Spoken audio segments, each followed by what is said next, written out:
Welcome again. Before Elisa makes, let's say, the official opening of the workshop, let's say from our side, as a host of this very hopefully interesting, I'm pretty sure it will be interesting and useful event, I would like to welcome you. It's nice to see all these people attending this workshop.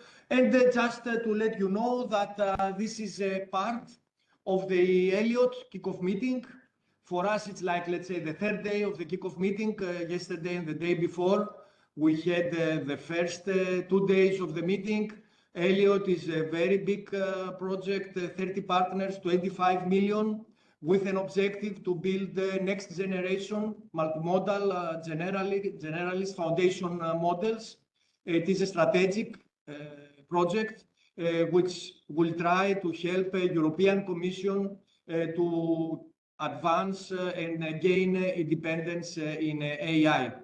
And in the framework of this project, as part of it, we co-organize today this workshop together with ELIAS project, and Elisa is also part of ELIAS, and the ELSA project. So all together, we are going to have this very nice workshop. So welcome to CERT, welcome to the workshop, and I hope you will all enjoy it and find it useful. Elisa? Thanks, everybody. Good morning. So as Yanis said, this is a joint workshop among 3 big European projects. And yesterday we kicked off the first project that is about advancing and building new open multimodal foundation model that should be robust to different downstream tasks. But this project is also a sister project to other initiatives. So for instance, I'm representing here University of Trento, and we are coordinating the project ELIAS that is about sustainability of foundation models. That is also a very important aspect when we are building foundation models. And also, of course, another important aspect is security and safety. And here, ELSA is the reference project on this field. So I have to take the same definition Yanis gave for generalist foundation models in the kickoff of ELLIOT. So we are aiming to develop AI systems that learn general knowledge from a huge amount of data. So traditionally, you know, the first foundation model were just maybe with images and text, but here we are aiming to expand, as the community is doing, to much more modalities. For instance, time series, tabular data, satellite feeds, and we want to enlarge the number of use cases and downstream tasks that we can tackle with these foundation models. Of course, when we are developing foundation models, we also need to take into account many aspects. And the aspects I have listed in this slide are aspects that will be covered by our exceptional speakers today that are really big leaders in the community for development of foundation models. So I'm referring to openness, generalization capability, legal aspect, environmental aspects, economical, social implications, security, safety, and many things. So I don't want to take time to the speakers, but I want to show you how it's organized today. So we have a very few minutes for these opening remarks. Then we will have a first session, and I will be the moderators with the speakers that you have here. Then we have another session that is about ethical and safe foundation models, and then we will have a coffee break. A third session will be about the application of foundation models, and then there will be a short moment for the conclusion and wrap up. So here is you can see our lineup of speakers. Many of them are here, so it's also a moment to talk to them during the coffee break. And here it's the 3 moderators of the session. So I will not take additional time, and I will start with the first keynote speaker. So Gina, if you want to come, and then it will be Frank Hutter, and then it will be Case Nook.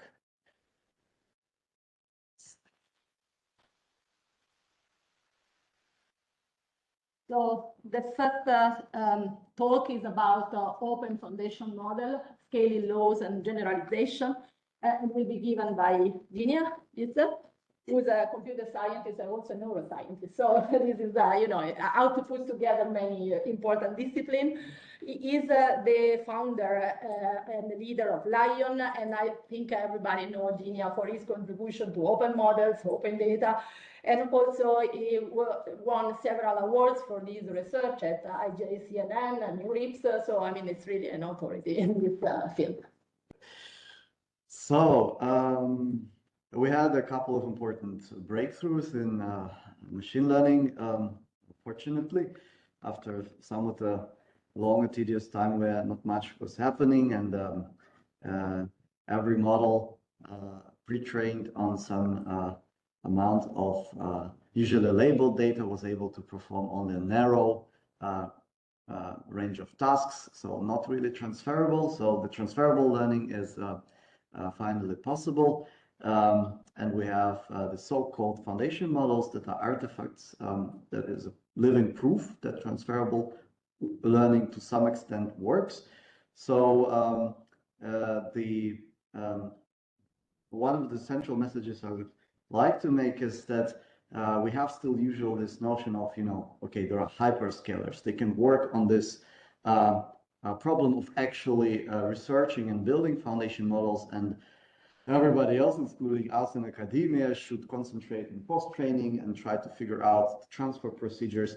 But we cannot really touch the pre-training because it's so expensive, and only a few people have expertise in this, so let's leave it out. So I think this is not true, and I hope with our work and work by others, it was shown meanwhile that also in academia we can have an idea how to progress on getting the foundation models better by also studying pre-training. So what is the way to systematically improve there? The foundation models exhibit scaling laws. This is empirically quite a clear thing across various learning procedures. Here only shown old paper and model scaling laws for language modeling only, but meanwhile across different types we can see the same behavior, that if you invest in compute data set size, model scale during the pre-training, you have this predictable increase in core capabilities, so generalization as hopefully measured well by various metrics here, only shown in the case of a test loss. So meanwhile, we can measure it also on downstream tasks to make this claim somewhat more substantiated. And the scaling laws are not only giving you the idea that your learning procedure improves without changing algorithmic core, it can also make quite precise predictions about what do you have to do on a certain scale to achieve a certain level of targeted performance. So what would be your model size? What would be the amount of data that you need to take? So it also leaves you not blind anymore with respect to the properties of the procedure that you have to do to make model capable. So now the problem was, and still to some extent is,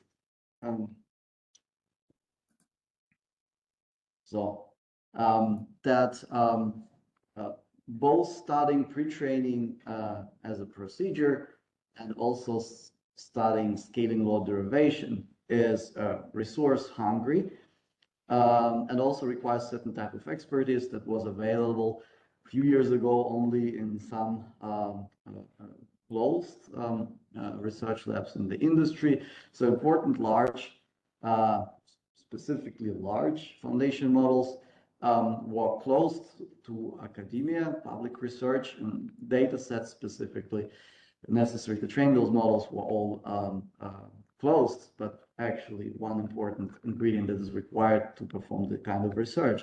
So a majority of the actual important artifacts for core machine learning, strong foundation models, were non-reproducible by any independent party, and were actually intransparent artifacts, and not really what we have to get in science. This led to rise of different grassroots research communities that were operating across boundaries of scientific organizations that were already established. So to out of despair in the situation, to actually then enable the study of foundation models in open source different components required to do so. So Luther AI appeared in US around 2019, maybe in 2020, focused on language modeling, creating a very important dataset file that inseminated a lot of follow-up work.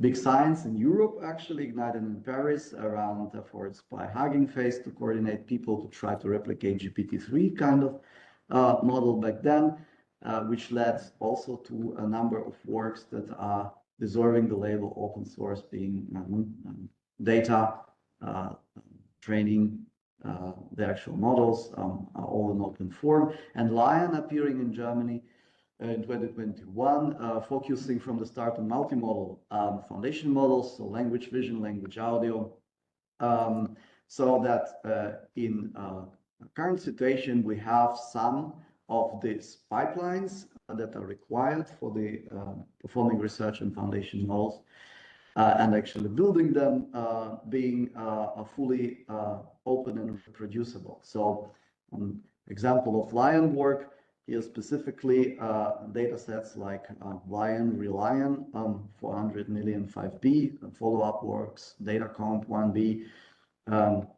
enabled training of models like OpenClip, OpenFlamingo, and importantly also established reproducible open benchmarks that any independent party can take and then evaluate the same way to validate the claims behind any research based on such a pipeline. So what can you do with it to enable progress in foundation model research and construction, so to speak? So you can derive fully reproducible scaling laws that show all the important characteristics, if derived correctly, of the learning procedure that you are interested in. Also, first of all, proving the claim that you have a foundation model type, for instance, for CLIP, that was not clearly shown in original work. We not only reproduced the observations from the original OpenAI work on CLIP, but actually derived scaling law that was then validating the claim, yes, we have a foundation model here that improves with increase in compute during the pre-training. And importantly, though, we can make all of the sudden comparisons, for example, here between two data sets, because we align the algorithmic procedure behind the pre-training very much one-to-one, and the only difference that is remaining is the data set. So in blue, you see the, not a scaling law, a scaling trend for the closed data set used to train CLIP by OpenAI, VIT, 400 million. And in red, you see the same procedure executed on Lion 400M and 2B, which tells you that for this particular type of downstream task, namely zero-shot ImageNet 1K classification, you have at the smaller scales somewhat a small gap in favor of Lion, but then you see that at the larger scale, the VIT data set is more favorable. You have one particular task where you can decide what data now you choose for your pre-training to have specifically for classification, stronger performance at larger scales. So now for a different type of task, it can look differently. Here for zero-shot retrieval on MS, evaluated on MS Coco, you see a reverse picture where the Lion data turns out to be beneficial across scales, and VIT is lagging behind it, also having arguably here, cannot say have estimated scaling trend correctly on the 3 points available for the blue, but there is a hint that scalability is also better with using Lion data. So important here is that you don't only have a validated comparison, but you can be sure that the numbers of performance that you obtain for your own learning procedure are now matchable to the strong reference that you took to compare to. So there are not only just some few isolated points you make comparison with, you have a full trend. And you can claim that, yes, okay, you able to match the pre-training procedure to the one that is the closest available, that is the strongest available state of the art. So as an encouragement, it is possible to drive the training also in academia without raising 100 millions of euro and huge amounts of resources for the compute, which we had to do on public funded supercomputers as well. But so you can do it in academia with the right organizational structure and right people who have the expertise, binding them across institutional boundaries, making them work together, and you can have the strongest model available for open studies as a result. So it is very important to have this comparison fair, so that you do not cheat on yourself, that you don't put the test downstream tasks into the training set. You deduplicate. So we did a work to deduplicate line against ImageNet, for instance, against MS COCO. We have a compute alignment to make sure that the comparison is exactly talking about taking the very same amount of compute to train the model, so that we can say that the learning procedure, yes, it matches or even outperforms the one that was the strongest state of the art. So we can have open frontier labs that are operating in academia as well. As an additional validation that these successes are possible, you can also have a look on numbers of so usability indicators, numbers of downloads and Hugging Face, not only for Lion artifacts, but also for Eluver or other AI. So for OpenClip, there are hundreds of millions of total downloads of the pre-trained models, still a couple of million downloads a month, even that the models are already old, so they're 3 years old, right? There are 10,000 of stars for the source code repository, so the community usage is also giving you the idea that these are successful attempts to deal with pre-training. So we do the same now with various strong collaborators. One of the very usual suspects here is Ludwig Schmidt, used to be at LNAI and University of Washington. Now he's at Stanford, so very famous for Datacom series of works. So he has Datacom LM for language modeling, where we don't derive a full scaling law, but estimate scaling trends. And you can also see that you can actually grab from common crawl data sets that are open and strong enough to have a pre-training procedure that leads you in the realm of performance of strongest available open weight models that are, say, LAM or QN. It is important to have this not just the strongest models at the end, but the references to compare to. This is what we also now do with OpenViewer LLM and OpenSci Collective, that is a branch of Lion dealing with incepting stronger reasoning and generalization in the models. So here's a piece of work that shows that when you go across various scales and touch some of the important reference data sets indicated in different colors, then you can have an idea for a training run on somewhat already substantial scales, going here up to 300 billion tokens.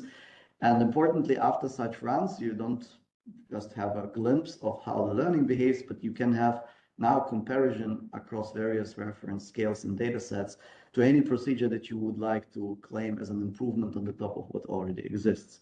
So here you see indication very strong that Nemotron CC is a very good data set to work with. And if you would like to compose a new data set, well, you better measure it against such references available to be somewhat well-informed whether you're on the right track with your attempt or not.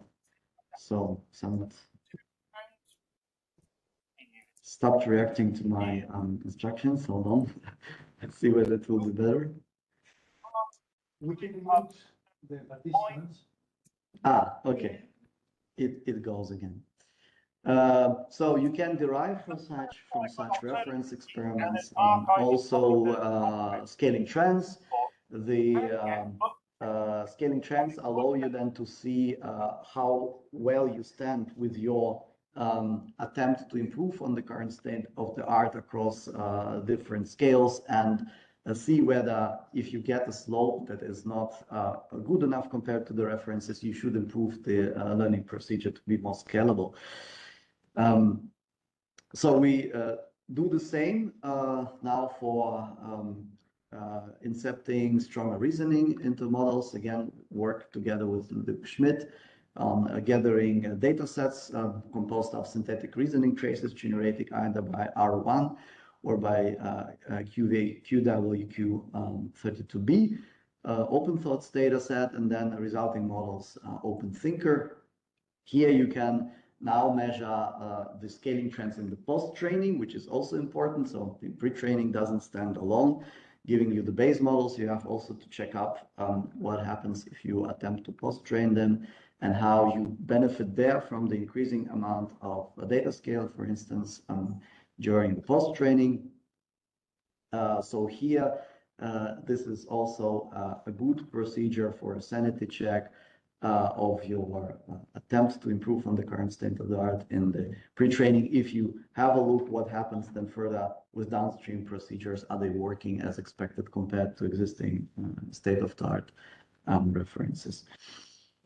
So now to another central part of the story I would like to tell here is so how to enable the systematic search for better procedures. I think we have quite a good evidence that this can be done well by full scaling law derivation, which avoids conventional some of the usual troubles with model learning procedure comparison. And the STOI example that I was also showing yesterday, so first of all, establishing the reference, right? And the reference would be here, the blue line, a learning procedure that have a certain behavior across scales. Now again, putting the total compute on the X to have an idea, what do you get for that amount of compute invested in your pre-training, and then beginning to make interventions. Changes on the top of the existing procedure may lead you to the orange scaling law derivation. And you can now imagine what happens if you don't derive the scaling law and don't infer the trends, and just look at the smaller compute scales and the rather low absolute performance in this left part of the plot. So there you would see that the orange has a substantial gap to the blue, so being underperforming strongly the blue reference procedure, and you would may arrive to the wrong conclusion that the interventions you did to the blue are not worth it, and then you would just abandon them.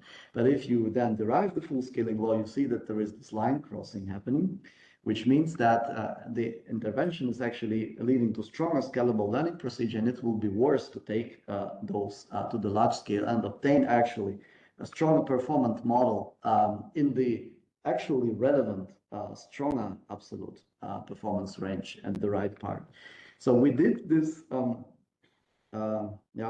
made this toy plot into a real study, looking at scalability of two important language vision procedures. Again, standard clip, contrastive only, and contrastive plus captioner, which is a Mammoth architecture. It could be also Coca.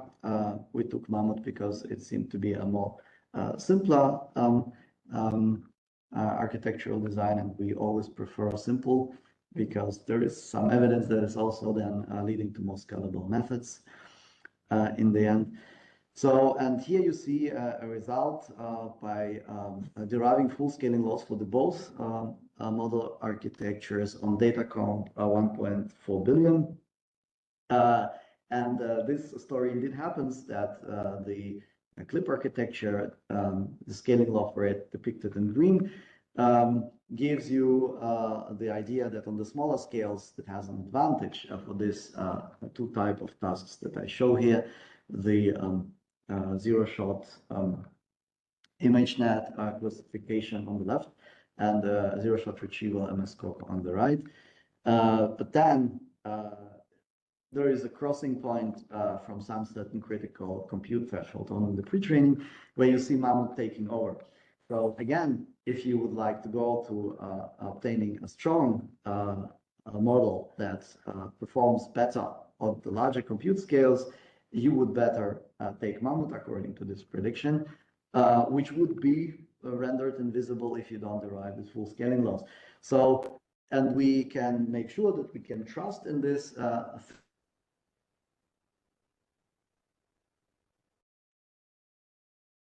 help.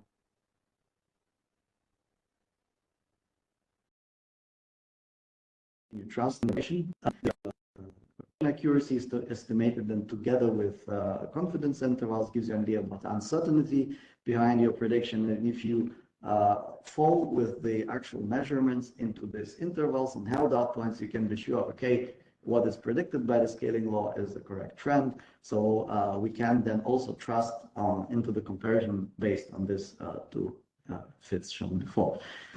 You can then begin increase, so to speak, the consistency of the comparison by validating it again and again with deriving the same scaling, the same type of scaling law using the same measurements across different conditions. So here, different data set, relying 1.5b, you see a very similar trend. So your confidence increases that the comparison makes even more and more sense. You can do now data set comparison. So 3 different data sets, now data comp, reline, and DFN. By looking at these 2 different architectures on the left, OpenClip, on the right, Mammoth. So you see now a data set ranking that is a bit similar to what I have been shown for language modeling in the form of a full scaling law, though. So now we are not just talking about some isolated reference scales, but this is a fully derived scaling law comparing the data sets via full scaling law derivation. Again, showing that there is one preferred data set here, namely in yellow, the DFN, that gives you better performance across scales if comparing on downstream task of zero-shot ImageNet classification. And you can have a look at a different task type. So a lot of different task types, ideally, so that you make sure that the comparison trends are holding. So here for retrieval on MS-COCO, again indicating that in yellow, DFN is a better data set to take for pre-training. So this comparison is not just an exercise of predicting what the procedure is capable of. We also take the prediction seriously and go and train a Mammoth model on larger scales, obtaining indeed performance that is on par with strongest closed models available, and matching or outperforming the available open weights or fully open models that also have the data available. So it is worse to derive the scaling laws not only because to compare the procedure, but you actually have a pathway to a useful artifact that can be released and be useful for the community as a follow-up research building block that is strong enough in addition to see interesting function. So all of this, of course, depends on how well you are able to claim that the downstream task performance that you take as a score to do measurements for scaling law derivation has indeed anything to do with the generalization performance of the models. And this is another line of work that we are pushing. So establishing evaluations that indeed would measure the generalization capability more faithful that the current standardized benchmarks are able to do so. The hint that these benchmarks are not reflecting the model capability to generalize very well comes from this part, from this line of work of ours, where we test language and reasoning models on a very simple, as you can see, problem kind that we call Alice in Wonderland problems, because there is somebody called Alice featured in there. And the problem has a very short natural language formulation. I guess even elementary school level people would be able to handle this. And what we see, though, that if you begin to vary this problem in a very natural way, so not adversarial, not playing with some weird wording tricks, but just changing the natural numbers in this problem template, you see strong fluctuations in performance across different variations of this problem, even in the strongest available reasoning models. So if you have a look at DeepSeek R1, if the claims of strong performance on Olympiad level or graduate level math, natural science task is true, you would probably expect that whatever absolute level of performance should be on this problem, probably actually 100%, but it should not fluctuate wildly only because you change just two numbers in the problem formulation. But what you see that on some variations, like in red, it reaches indeed almost 100% correct response rate to the question, but on some variations, like in blue, it falls almost down to 0.3. So how can it be? It can be only if generalization capability, namely, well, the ability to infer the problem structure, is in some way seriously jeopardized. So this is a tool to measure these weaknesses, and which indicates then that our benchmarks that attest to this model, the strong Olympiad level, graduate level problem solving, are not really reflecting the capabilities correctly. So the path forward for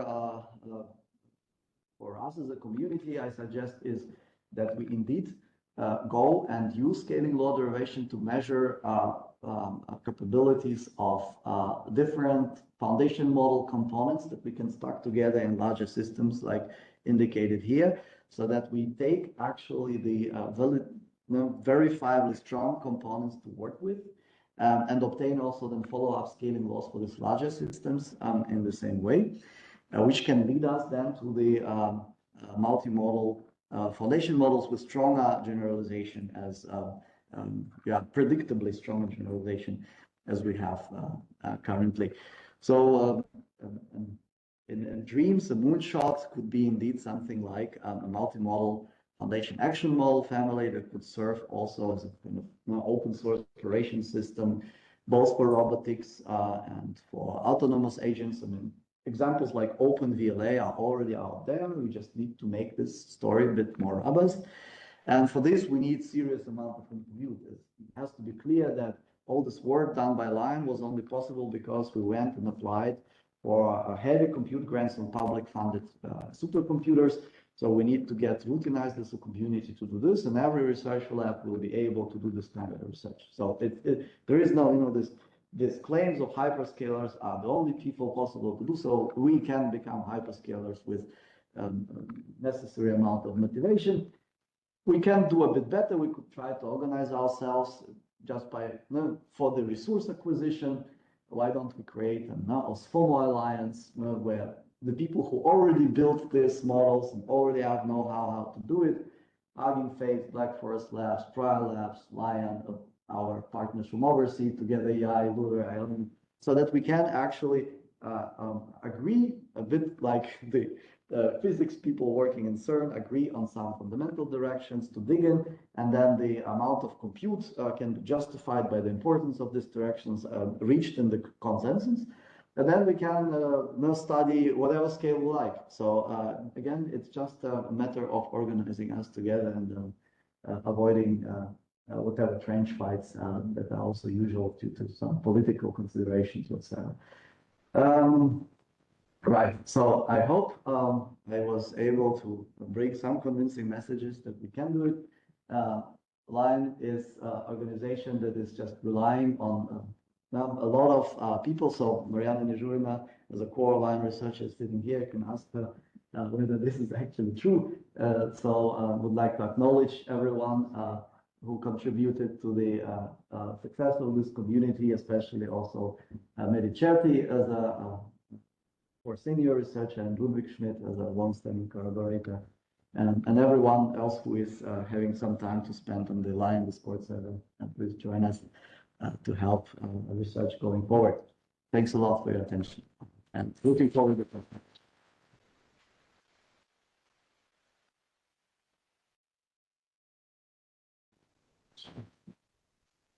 So the next speaker is Professor Frank. He's from the University of Freiburg and is leading a machine learning group. And he's very well known for his work on AutoML. He holds a PhD from University of British Columbia and a master from Toulouse. He's the recipient of several awards. He's a NeoRai and Elvis Fellow, was the winner of 3 years exam.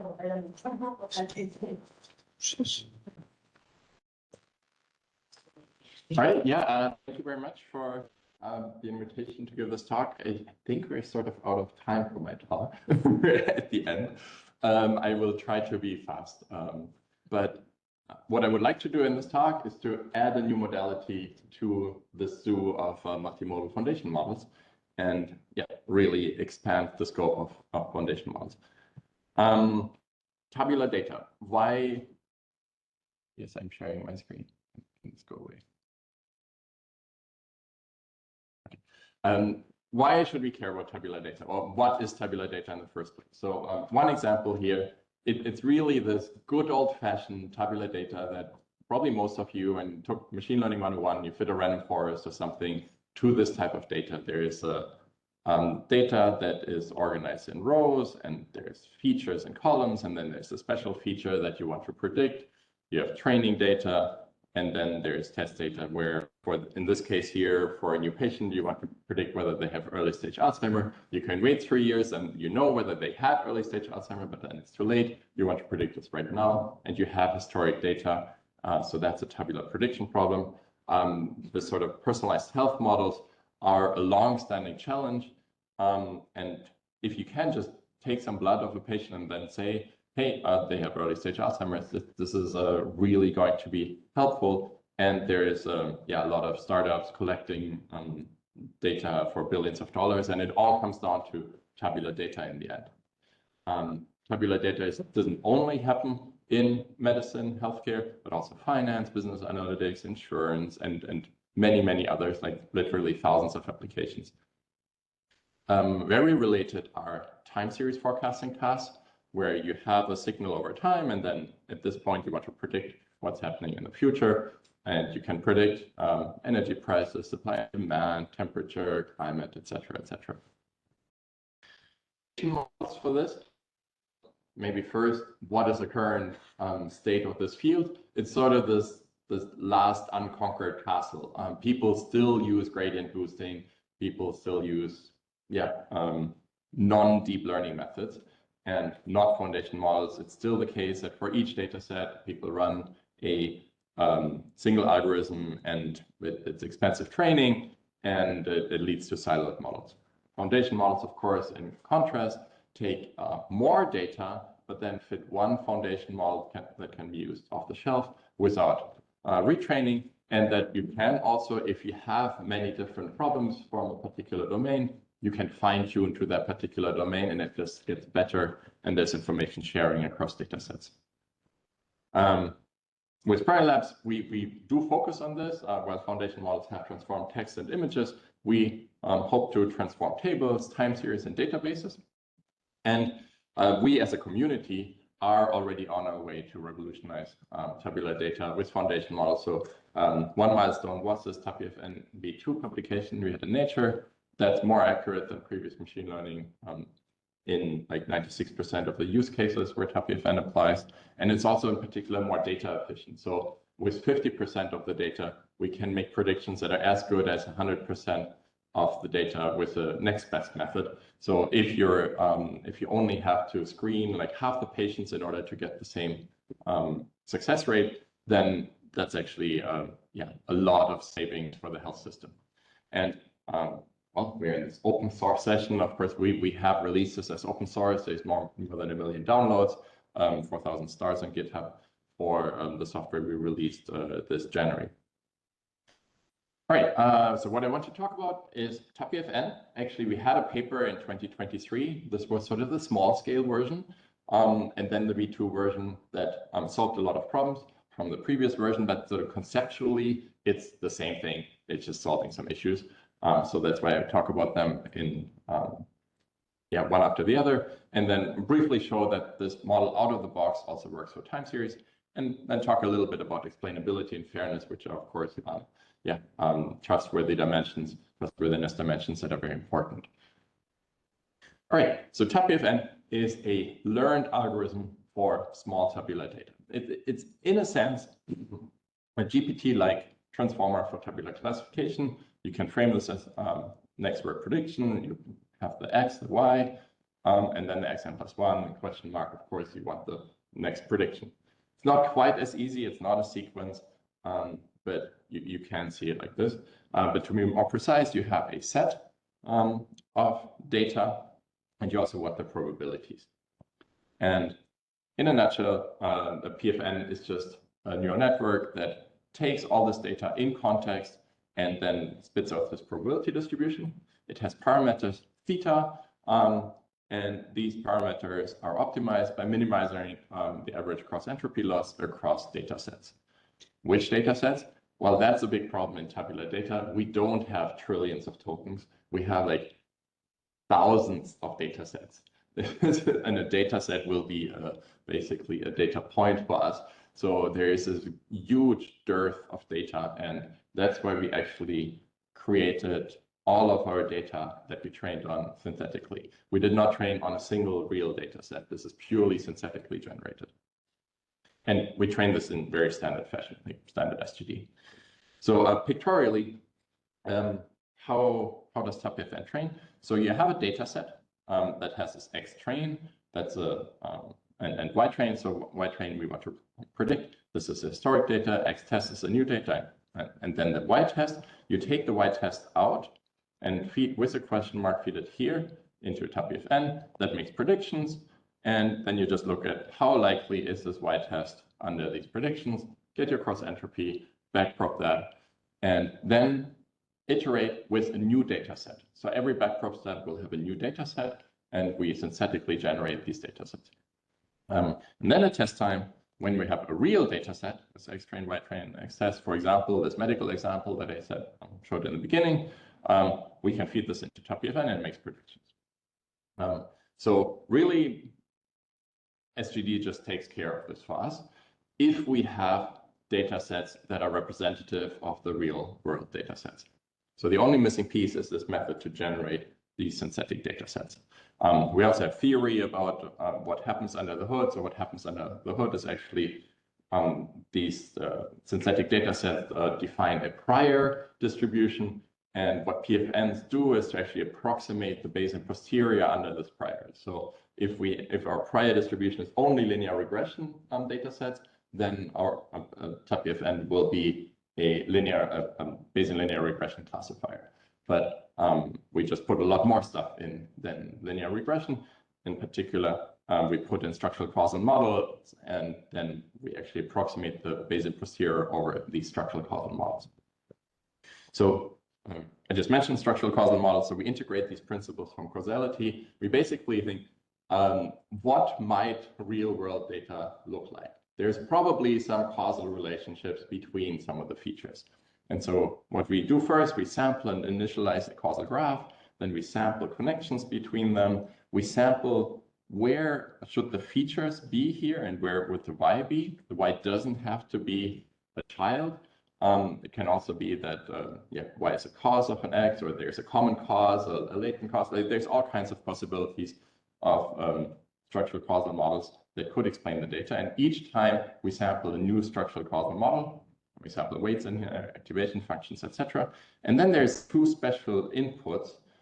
These are epsilon inputs. They're therefore noise variables that we can instantiate in order to actually sample data from the structural causal model.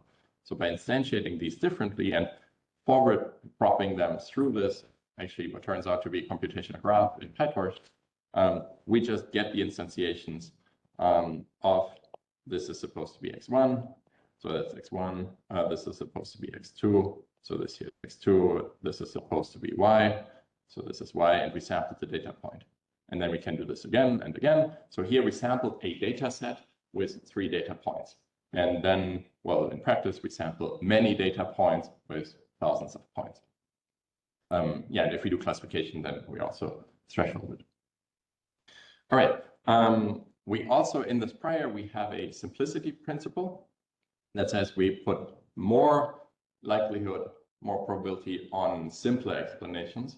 So we have simpler graphs are more likely than more complex graphs. We can have these complex graphs with all kinds of latent structure in there, but in order not to overfit, we actually favor simpler explanations, and that's why the simpler graphs are more prominent in our prior. And then here we just visualize some data sets, and on the left here there's synthetic data sets, one feature against the other plotted, and on the right there's real data sets, and to the naked eye they sort of look similar. And basically, if we then call some of these points the training data points and others the test data points, and we learn to solve classification, regression, etc. in these synthetic data sets, well, then there's really no reason that we shouldn't also be able to do it here. So we learn an algorithm that can do tabular classification or regression. The qualitative result is that we get very smooth and well-calibrated predictions. So here we have some toy data from scikit-learn, this half-moon data set, and what all the different types of classifiers predict. For example, decision trees are just very axis aligned, and TAPIFN just makes very good predictions, and they're very smooth and well calibrated because, well, we train it with cross entropy loss. If it was wrong but certain, that would be penalized very heavily, and so it will try not to be wrong and certain at the same time, but rather calibrated. All right. Simplicity is, of course, well, that's a foundation model. I pushed this field of AutoML for many years. I still really like AutoML, but we built AutoML systems like AutoScaLearn that, like wrapped around scikit-learn. It's a meta-learning, built ensembles and whatnot. Super complex, takes like over the weekend, and TAPIFN takes like 5 seconds in a forward pass, and is better than AutoScaLearn. So that was the result we already had in 2022, where AutoScaLearn was here the leading method before. Like in an hour, got very good predictions, but TAPIFN, like in a second, got better predictions. However, this was very limited in 2022. In particular, up to 1,000 data points, only 100 features, 10 classes, and only classification, not regression, not yet made for categorical features, missing values, uninformative features. So all the stuff you need in data science. So this wasn't usable, and that's why we built TAPIFN v2, where we solved all these issues to a certain degree. Well, we not all these issues. We scaled up to 10,000 data points, which covers a lot in pretty much all the medical use cases. But if you have financial data with billions of data points, well, it's not going to cover that yet. And so there's still work to be done in order to also outperform classic methods in that regime. But now it can be used for data science. It can do categorical features, missing values, uninformative features. It just handles it all natively. And the results are sort of similar as before. It just performs a lot better than other methods. How did we get there? So we changed the architecture a bit. I'll show that and improve the prior. The new architecture actually really takes into account that there are rows and columns. So this is axial attention. First an attention over the features, then attention over the data points, and then iterate that 12 times. And in terms of results, so that this is from the Nature paper here now. So compared to things like linear regression, there's k-nearest neighbors somewhere down here, MLPs, SVMs, random forests, and then 3 different boosting methods that are sort of similar and all state-of-the-art, LightGBM, CatBoost, and XGBoost. It just, TAPIFN is just a different category. This is on average across data sets. There are data sets where it performs worse. Here's one out of the 29 where CatBoost is better. But on average, it's clearly better. And also for regression, a similar trend holds, so the results are not quite as good there. We also haven't spent as much time on regression to be fair. We also compared 2 AutoML methods, and here AutoML is of course going to have its comeback. It can't leave the talk with saying AutoML is done. We integrated methods from AutoGluon, in particular post hoc assembling, and that do push the performance of TAPIFN actually from here to the green line, which in classification just makes this even that much better. But for regression, actually, you really need it in order to get better than autogluon. Here, the default is actually not better than autogluon, which is purple. But with the post-hoc assembling, you are clearly better than autogluon. And so it's an ensemble that's only of different TAPIFNs is better than an ensemble of all the other methods. All right. What was this, me or?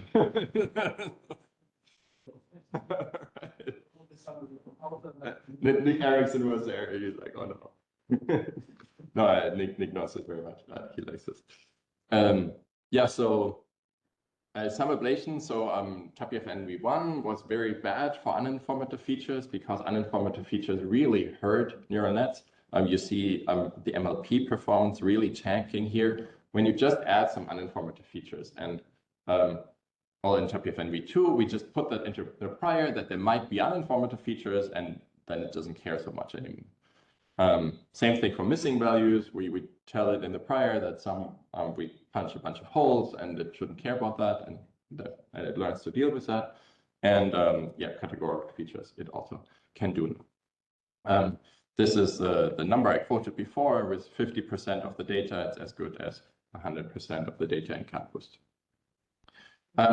As a foundation model, we can fine-tune it. So we can fine-tune it to, in the Nature paper, we had these toy sign functions. So in yellow here, we have some data, but the TAPIFN doesn't know that this comes from a sign function. So we only get the data points, not the line.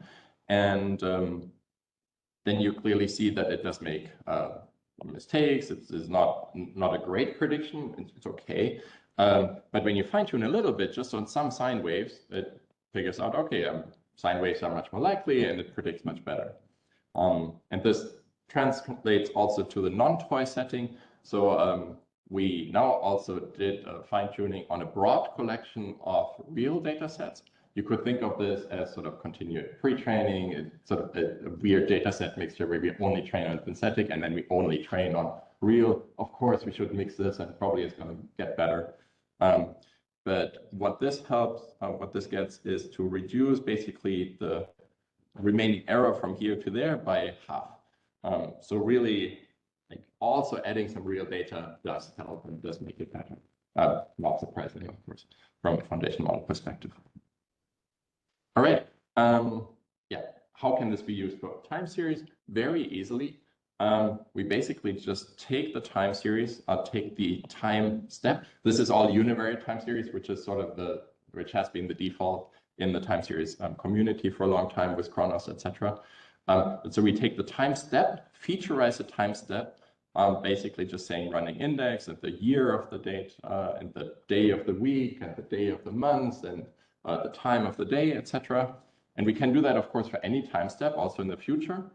And the y value is just the height of the time series. And then we have x train, y train, x test, and feed it into TAPIFN.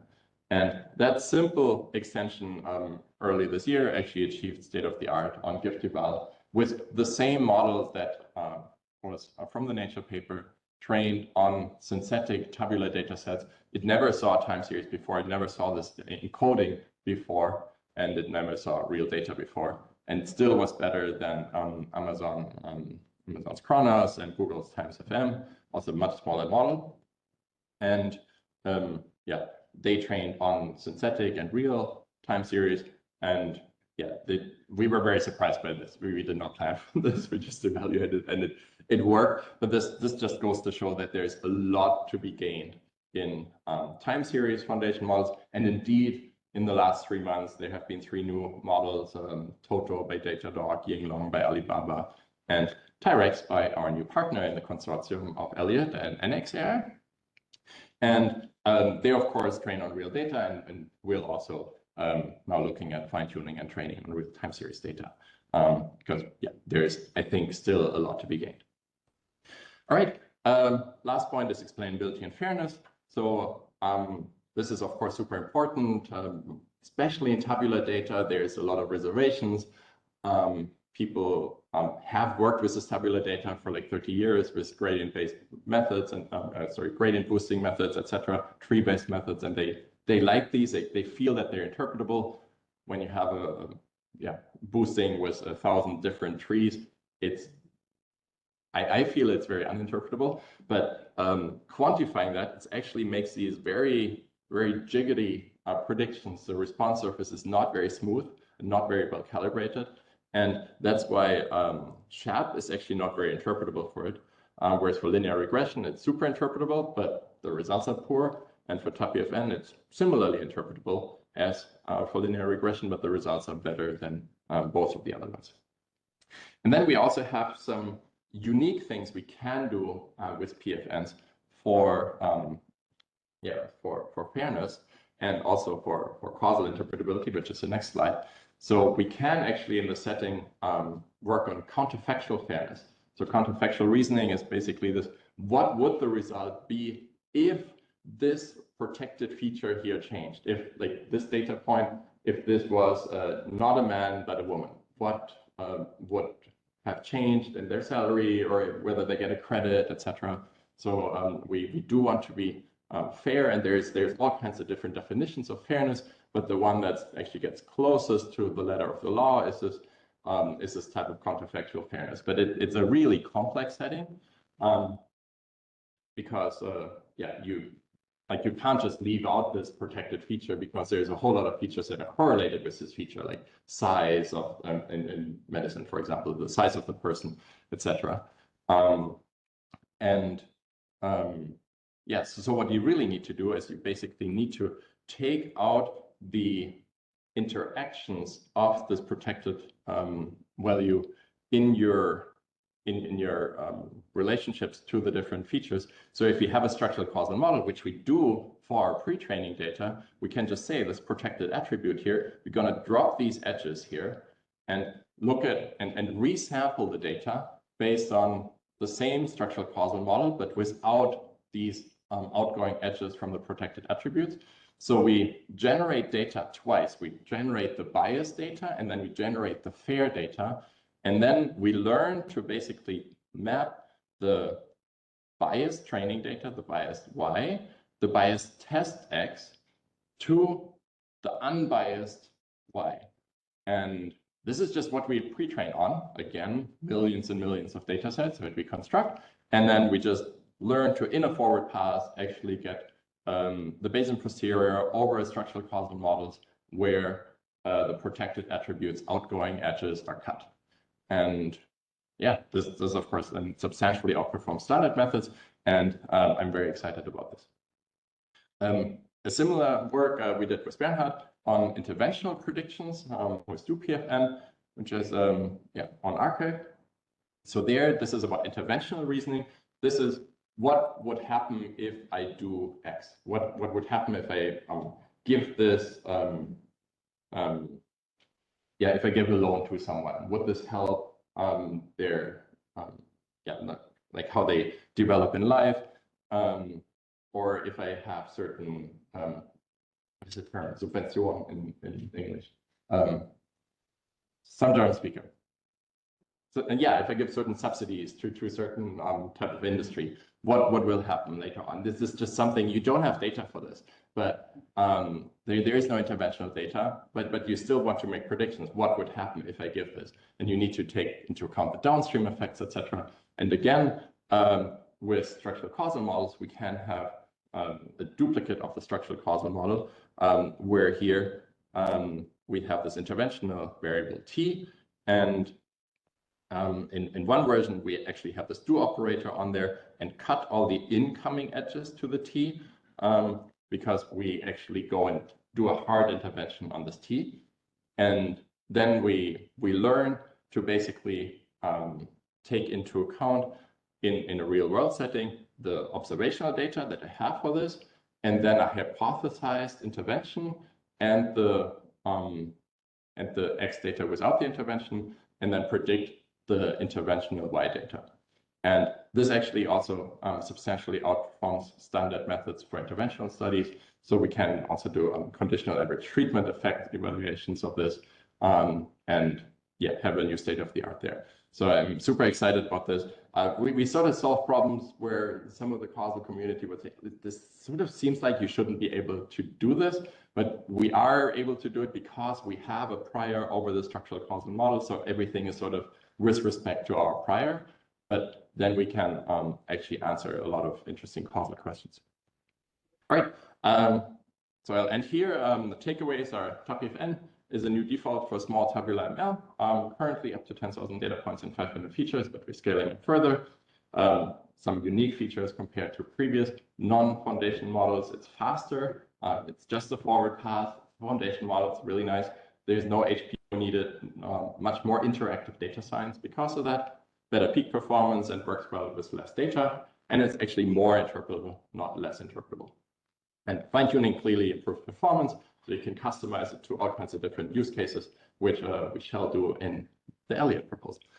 All right, I'll end here. Thank you for your attention. We're hiring, shameless plug. We're trying to build a world-class team, best of the best, and still diverse. So we have like over 2,000 applications, but still we want to get the best people. And if we hire your referral, we'll actually thank you with $5,000. Thank you.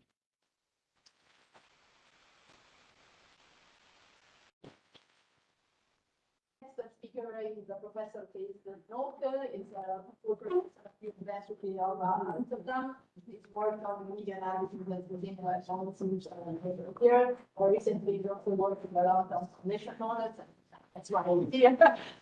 And he's very active in the ELIAS community. For instance, he's the director of the program of multimodal learning. And today he's going to talk about multilingual open foundation model for visual generation. All right, thank you. I would like to echo Genia's message, a message of hope, that is, that in Europe we have the talent, the knowledge, and we are getting more and more compute, so we can really participate in this foundation model game. I'm quite confident. And I want to present to you today some work. It's very recent. The paper was dropped on arXiv. Yes, thank you. So the paper appeared yesterday, and this is work done by my PhD student, now postdoc, Mohammed Mahdi Derkshani, master student who was interested in doing a project, Diraj Varghese, our proud collaborators from Cohere Labs, Marci Fadaye, and myself.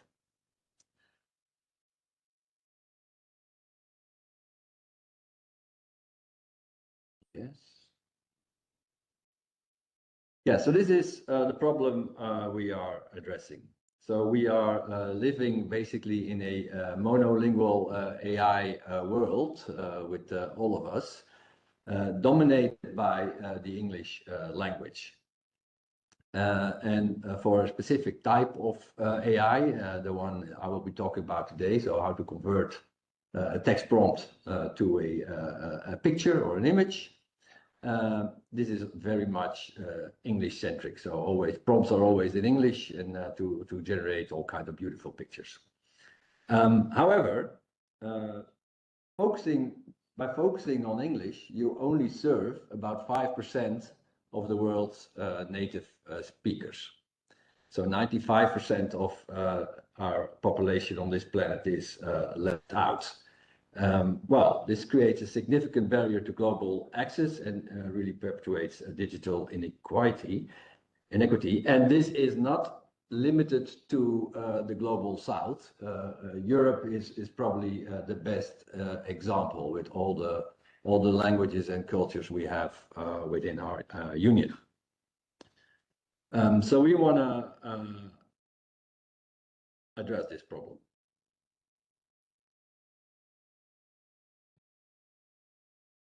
So text to image generation is a fast-paced field. Things are moving very, very quickly. So here you see a scatter plot of methods in terms of their gen eval performance. So that is a specific benchmark, actually by people from Leon. And on the x-axis, you see the number of billion parameters of these models. So to give you some example, SHOO was a nice paper from the National University of Singapore that appeared at iClear a few months back. It was online somewhere in November, I think. Janus Pro is from the people from DeepSeek. It appeared in January of this year. And only a month ago, Blip 3.0 was released. This is by people from Salesforce. And you can also see that almost all these models are English only. Some of them, like Blip 3.0, rely on a multilingual LLM as part of their multimodal tactic. But they are not natively multilingual in the sense that there is no connection, real connection between the text, the language, and the image representation. So they are separated. And also again, echoing Genia, there is very limited openness among approaches in this area. So some people release weights, but very often code is not available and data is unavailable.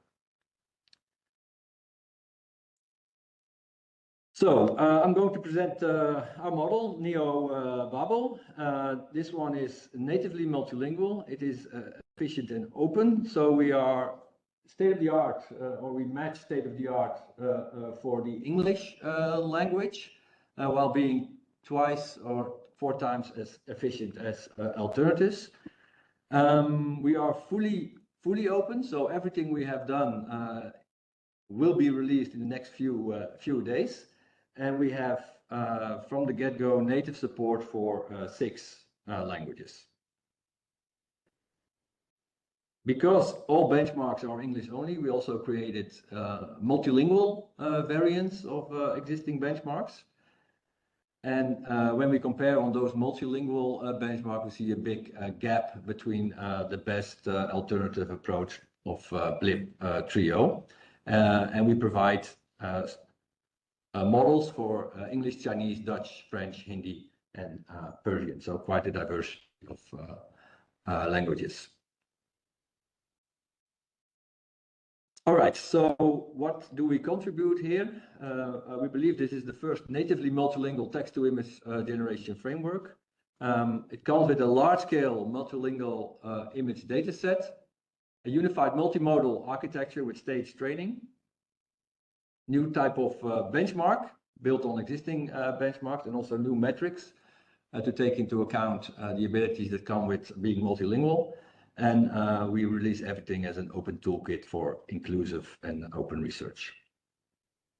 All right, so I'm going to talk about the different contributions and what we did to get to our model. So let's start with data, the thing that is so crucial and nobody wants to work on. There is already a lot. So here are a bunch of data sets that are available, but they are all focused on the English language. So of course we have ImageNet, but we also have closed captions, the SAM dataset, Lion Aesthetic, JourneyDB with synthetic images, and an instruction tuning dataset provided by the authors from Blip 3.0.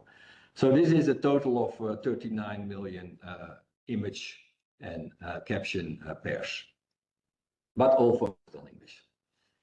So what did we do? We expanded these existing datasets by using model-generated recaptioning. So we didn't do this all manually ourselves. We used state-of-the-art foundation models to help us, so to say, and also for the translation of labels and captions. I will give you some examples for various datasets. So this is the well-known ImageNet dataset. So we used a experimental model from Gemini to translate the labels into the 6 languages we are working with. So here you see some random samples with their 6 translations. We also recaptioned several of the captions in the dataset. So here you see an example from the conceptual caption dataset. So we did this recaptioning with an intern VL model proposed at CVPR last year. And First, you see the original caption and then the one that is recaptioned based on this model. Now, of course, there is still some validation to be done. So we check for length filtering, language validation, whether there is a mismatch between the visual and the text, and also whether there are sort of not suited for work elements in the recaptioning. Here's an image from Journey DB. This is synthetic data, and here you again see the original caption and the recaptioned variant of it. So notice that it is much more fine-grained detail. So this is helpful because the more specific the language, the more specific the image you can generate as well. And here we did recaptioning and translation. So we first recaptioned, and then in the second stage, we translated all these dense captions to the international variants. And here we used the NLBB model by people from Meta AI, UC Berkeley, and Johns Hopkins University. And last but not least, we used also Lib3O instruction tuning data. So this is a high resolution, high quality data that is synthetic, and also helps for getting sort of like a good variety in the data set. And what we did here, we took the existing English caption and we translated again with this NLBB, NLLB. Okay, so after this exercise, so for the ImageNet, we translated it, so it's a factor 6. Others were not translated, but only recaptioned, and so on. So for a total of 124 million image caption label pairs. So now we have sort of like a truly multilingual data set from which we can use to train our foundation layer. All right, so let's go a little bit deeper into the training. I have a one-slide summary of the architecture. So this is a multimodal architecture, but it uses an interleaved setup of text tokens and image tokens. So there is no encoder involved here. So what we do is we first tokenize the text, and for this we use the Gemma 2 tokenizer. Then for the image tokens, we use the MacVid V2 quantizer. This was also used by the Showo paper I mentioned earlier.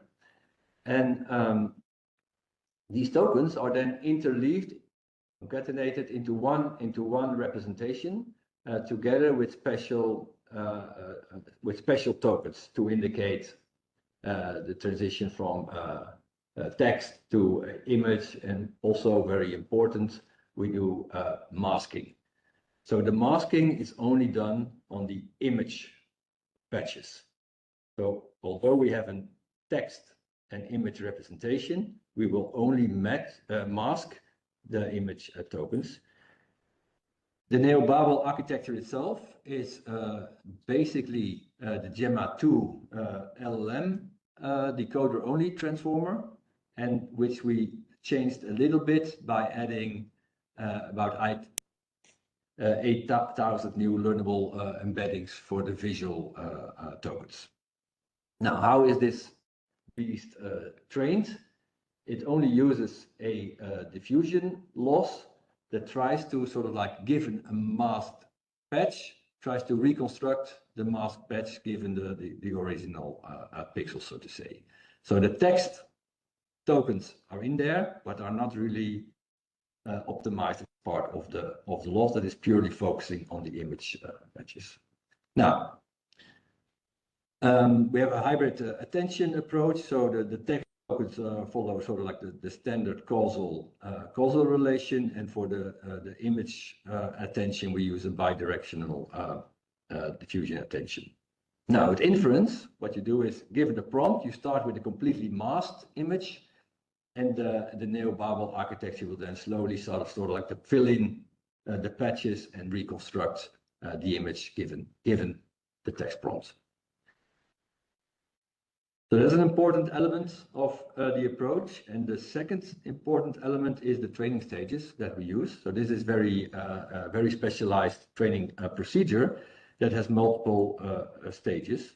So first, we start with what we call progressive pre-training. And in stage 1, we want to learn the basic relationships between pixels and simple text captions. So here for this stage, we use the ImageNet 1K dataset together with our multilingual extension indicated by the small m. Then in stage 2, we scale up. So this is a combination of 3 datasets. So we have a total of 94 million image and caption pairs. And we continue the pre-training. And then at the end of this pre-training, there's a third stage where we do the refinement. And here we use Leon aesthetic and also the synthetic data from the Midjourney DB. This is all done on 256 by 256 resolution. After this stage, we go into progressive instruction tuning at a slightly higher resolution. And we also now use more specific data sets, so Leon aesthetic and Journey DB and Blip Trio. And we use different mixtures during fine tuning. So for the first stage of instruction tuning, we use a mixture that emphasizes more the Leon aesthetic data set in favor of the other two. And in the final tuning stage, we emphasize more on the Blip Trio data set. All right, so this is what we did in terms of training. Then comes evaluation, but I first need to explain what we did. So we introduced a comprehensive multilingual evaluation suite that contains multilingual extensions of 2 commonly used benchmarks for this domain, being GenEval and DPG. And we extended this to the 6 languages we have. Together with some new metrics, but I will not go into deeper detail of those in this talk. They are in the paper. So this is how GenEval works. It has basically defined 6 object-focused tasks that allow to evaluate the compositional image properties of a generated image given the prompt.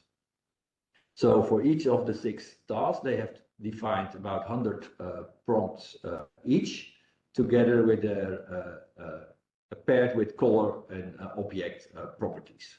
And because they are paired, they can run sort of like an off-the-shelf object detector. I believe it's a mask-to-former that they use, that then analyzes the generated image to verify whether indeed, given the prompt here, a photo of a purple backpack and a white umbrella, whether the backpack and the umbrella are indeed in there and whether the color attributes match. If this matches, your score goes up, and then you can compute your final score, so to say. So this is the usual approach. Now, it's very simple to make this suitable for our evaluation. We just add multilingual variants of the prompts, and we can use the rest of the GenEval setup as is. The final score is now only computed per language, so we have multiple scores. So what does this look like? So here we plotted for 3 languages, and we compare Showo, Blip Trio variants and Janus Pro 7B with Bible approach. And what we see, these are non-English languages. So for French, Blip Trio can still do a reasonable job. But when we go to very much more specific languages like Hindi and Persian, they really collapse.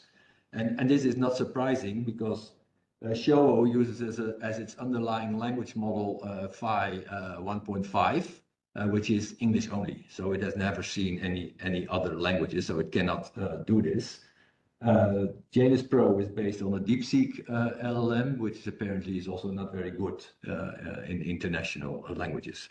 Blip Trio is best. It uses a multilingual LLM under the hood, so that is the most advanced one, but it doesn't have the connection between the language and the image tokens. So it's underperformed compared to our NeoBubble. There are not too many people speaking Dutch in the room, but I'm showing some results that compares Bliprio with Neobabble. So what you can see here that both do a good job, but there are interesting nuances. So the second one says create a photo of a dinner table together with a bear.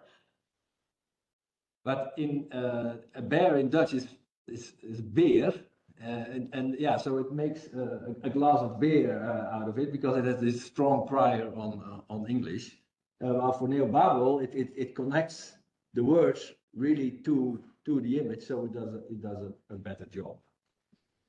Similar, right? Similar. Sorry? Similar. The last one now is not completely similar, so it is asking for a purple glass of wine and a black apple.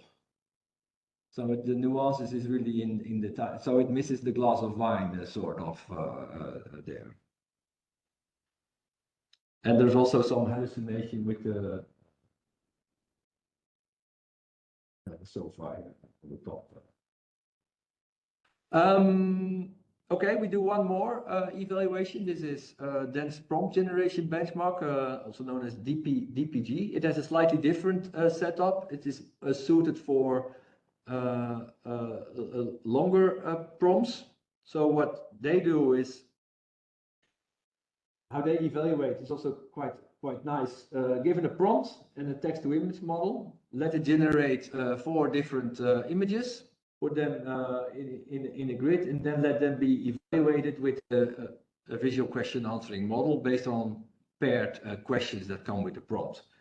And here they use mplug large as the VTA model. The output is then verified, and so you can sort of score your model. Again, the multilingual extension is easy. Just create 6 different languages, and then you're up and running. So let's also have a look at those results. So again, what we see here that for English, we are not the best, but comparative. So here, Janus Pro does a really good job, but it needs much more parameters.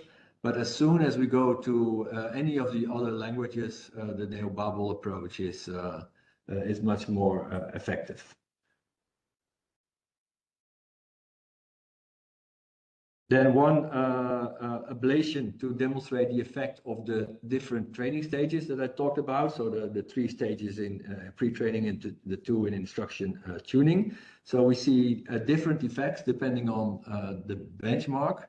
But in all, so what we can conclude is that this multilingual image data, the quality thereof and resolution enable fine-grained improvements. So that is really depicted in the left plot for Gen eval. So really after the instruction tuning, results get a very good boost because that is very specific, high-level quality data. And for the other benchmark, it really helps for generalization to have all the stages after one another, and it's quite interesting to see the jump from stage 1 to stage 5 in all cases. So there's really it's quite effective.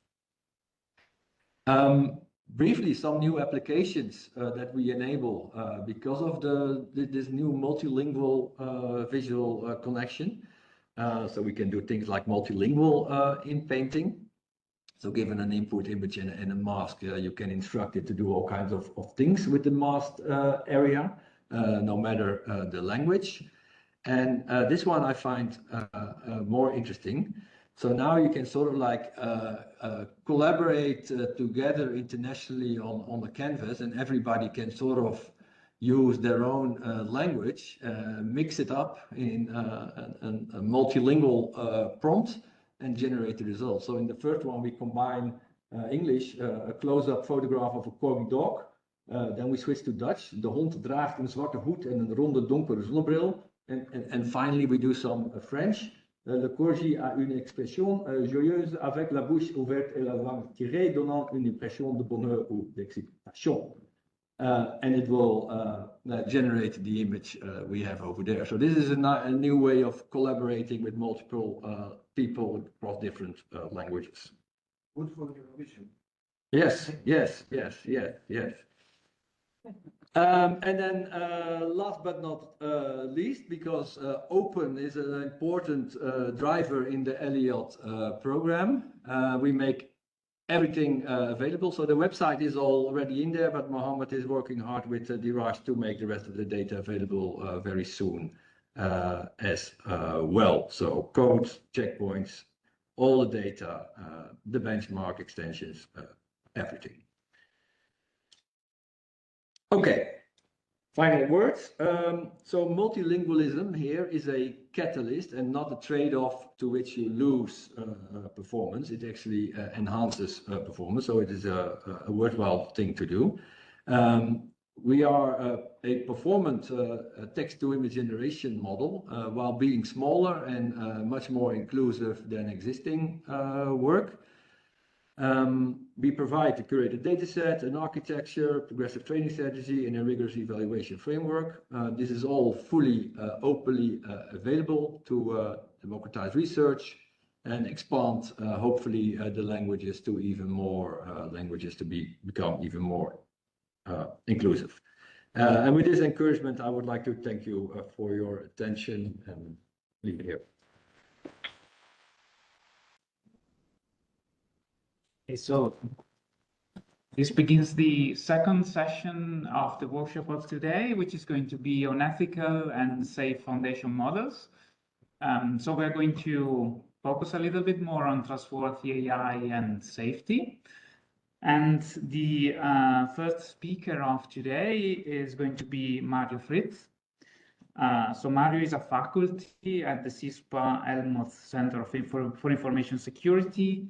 And in addition to being an honorary professor at Saarland University and also a fellow in ELLIAS.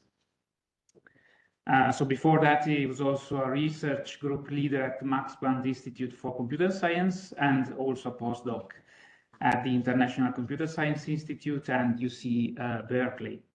And of course, many of us know him for being also the coordinator of ELSA, which is the European lighthouse for on secure and safe AI, among also with other projects.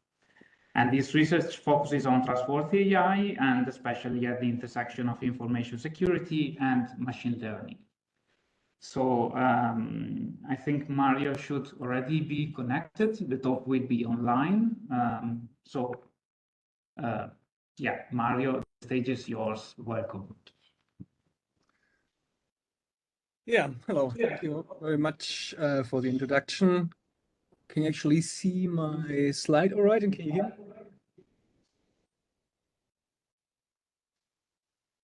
Yes, we can. Okay, good.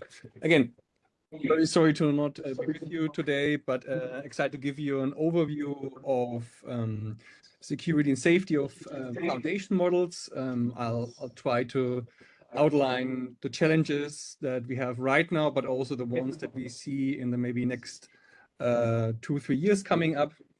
Just as a prior warning, I can't really hear the room very much. So if there's questions, we need to maybe repeat them through the speaker mic. That's the only one I can hear very well. All right. Obviously, for the general safety, security, and trustworthiness, we have the European idea what kind of properties these models should have, ranging from robustness, privacy, transparency, and so on. And I think our ambition needs to be to innovate by rigorous methodology and foundations that really can ensure these properties. Although I think many of the efforts right now are more empirically, we have very strong methods, and it's a bit of a tragedy that some of them don't really scale up to the models that are really interested right now. So there's a bit of a gap. But I think our ambition should remain to provide rigorous foundations and guarantees to ensure these important properties. I'd like to illustrate a bit what's happening right now with LLMs, as again, they have taken, so to say, a fast track career, I would call it right now, starting out with the chatbots writing funny jokes and memes and so on. But again, they have quickly developed as our maybe trusty assistant, as, for example, co-pilot in coding tasks, where they actually support us in very critical roles. And I think in terms of their role as information retriever and mediator, like in applications like Google Gemini, they actually take a very critical role and a pivotal part in our information ecosystem. And while we might be concerned with biases they might have, how they represent information to us, I think this will become even more concerning, as I later outline some of the challenges they have in terms of robustness and also part of the attack surface. Again, obviously we see these systems evolving into agentic systems that are composed of multiple agents, which I think their safety and security is even more difficult to control. And in many applications right now, they even orchestrate many of the resources and interact in ways almost like an operating system, which even puts higher requirements on their reliability. And I think on the horizon, we see even more complicated systems that are open-ended or are supposed to self-evolve in the future. And again, I'll also talk about some of the issues we will be facing there. Maybe the main message here is that while there is, again, this steep career of these foundation models, the technology in its essence has been staying the same.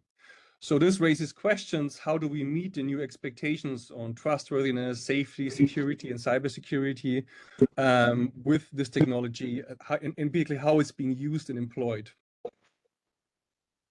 So I only have time to very quickly touch on each of these points. I think this is also kind of getting you into this mode of thinking on these different dimensions and give some examples throughout the talk.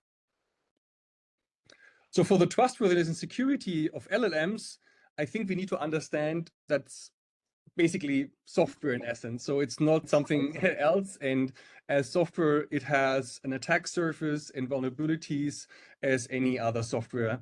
Classic software has been characterized in vulnerabilities, and there are similar taxonomies right now for AI that try to basically structure the attack surface in different ways these systems can be manipulated and also exploited. The same holds true for LLM and agents. There are also by now taxonomies that try to outline in which ways they are vulnerable to different attacks and manipulations. So the takeaway message here is, again, we cannot live in this happy place that AI kind of this secure enclave where we run things. But as we go into deployment, we, on the one hand, see these systems more exposed to different risks. And also we have to take more a systems view to see what all factors come into play to make these systems secure and safe. And that not only involves the AI component, but also with the libraries we build on, the human interaction with it, but also the hardware it runs on. We have, again, tested some of these in a capture the flag challenge, which more was targeted towards the general trustworthiness. This basically task was we told a secret to an LLM and instructed it to keep the secret. That might be sounding like a bit of a funny task, but again, it tests basic properties of confidentiality and instruction following. Very clear instructions: don't tell the secret to anybody, but none of the current LLMs can keep a secret. And again, it's just a manifestation of the problem that instruction following is not solved. And again, basic properties can't really easily be achieved. Let me already move on to the co-pilot example. Again, this is something where we seek assistance by these LLMs in coding tasks. And while this can provide a huge productivity boost, we also have high requirements on the quality of code that comes out of this. Otherwise, again, we might even do more harm than actually good. And we investigated this, basically how these models fare and how many vulnerabilities they actually produce. And it turns out that many of these models do actually produce many vulnerabilities that then would go into production code. And therefore, we need to keep a close eye on how trustworthy the actual code is that is produced by these models. We found kind of a clever way how to do few-shot prompting inversion techniques that also works for black box models, for which we basically, given a vulnerability, find prompts that would elicitate certain vulnerabilities in the coding models. And as this also runs for black box models, we can do this for open as well as for closed models. Via these techniques, we were able to find hundreds of vulnerabilities that are produced. We basically could find their prompts, and we find these in open models as well as in closed source GitHub Copilot applications, which indicates there's a lot of work still to be done to really we can use them in a trusted manner in real-world applications. I'd like to give you a bit of a broader context now on what some of these more malicious and adversarial issues are with those models. And here I turn to the next scenario, which is our use of these models as information retrieval or mediators, like, for example, in Google Gemini, where we use them for web search and summarization of content. And we can discover these vulnerabilities basically before really GitHub, before the Microsoft Copilot was released. And many of the vulnerabilities we discovered, again, now actually manifesting, we provide proof of concepts, but again, this has been turned out to be actually realistic threat scenarios. The main issue here is that we ingest content that is untrusted. For example, in many of these applications, we would ingest content from the web or from code bases or from emails. So in general, external input that in many applications is ingested by the foundation model and then processed.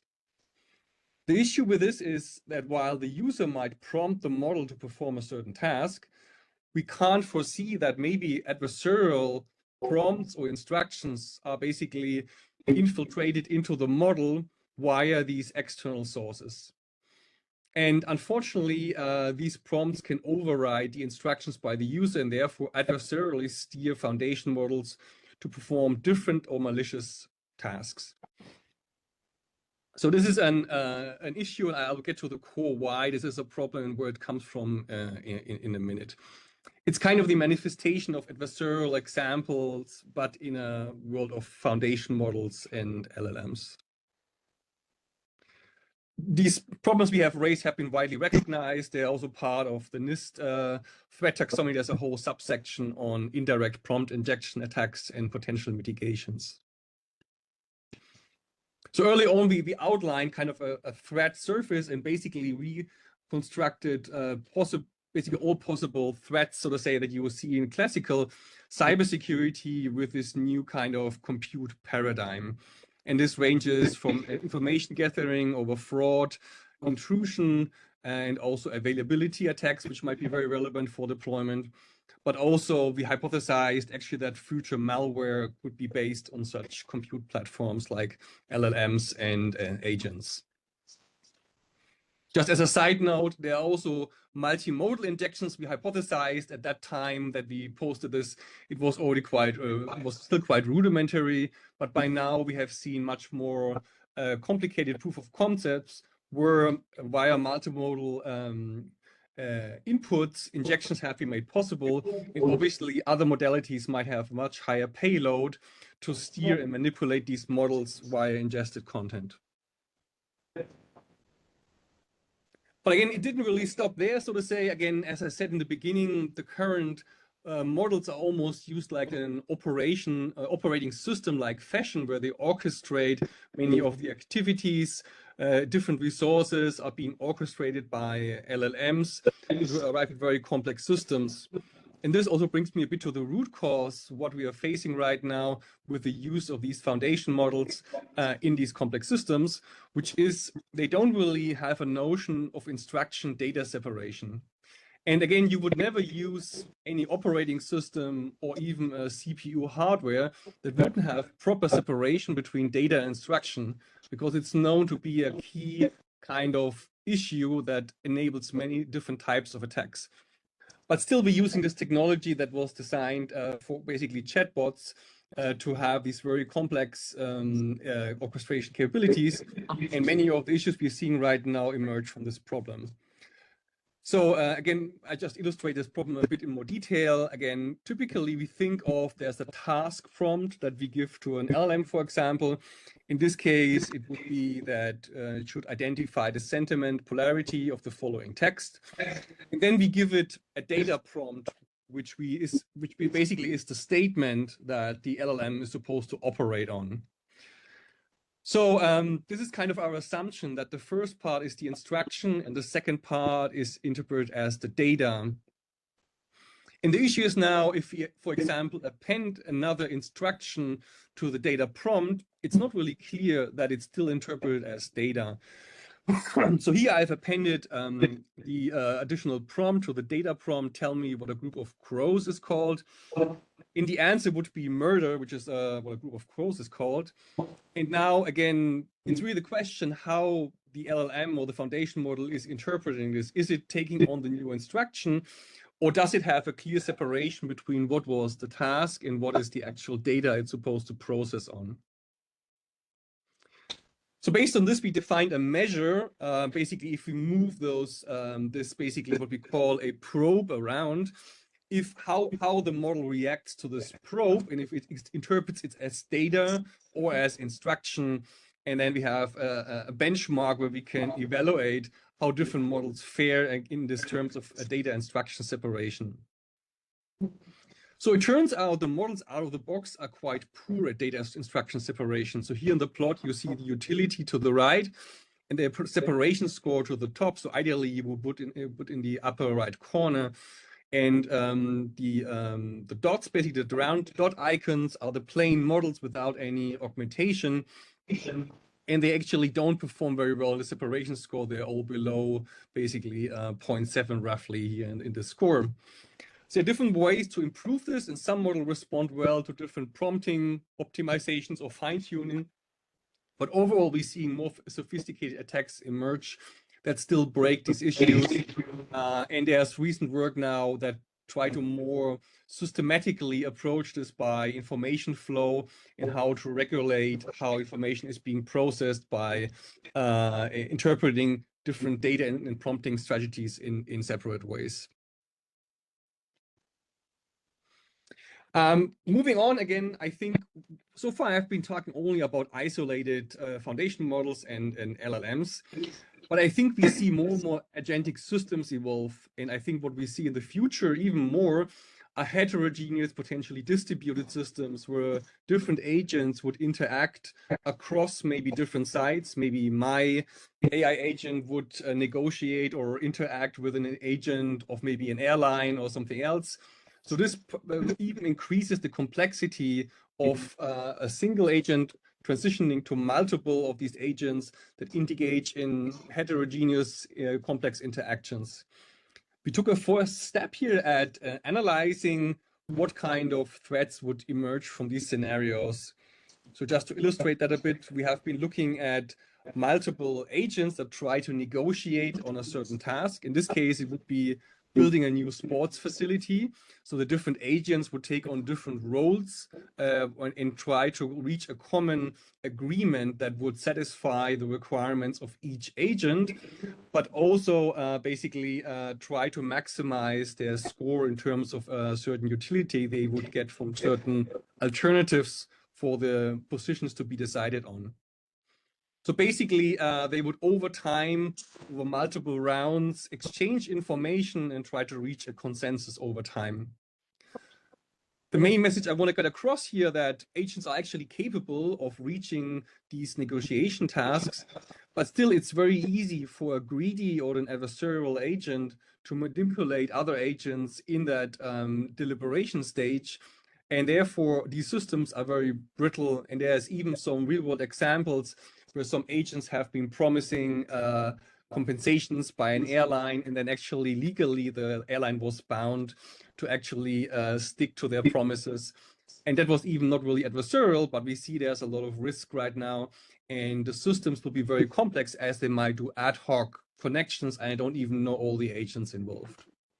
So that's one of the big future challenges we see for these agent type of interactions in the future. The last point I want to end here in terms of the emerging challenges are open-ended or self-evolving systems. I think this is something that is also very prominently pitched in the context of AI for science, and in general, the opportunity that AI systems might over time produce new artifacts and then build on these and further evolve and basically be a research assistant, or maybe even come to a state where they do even future discoveries on their own in a guided process.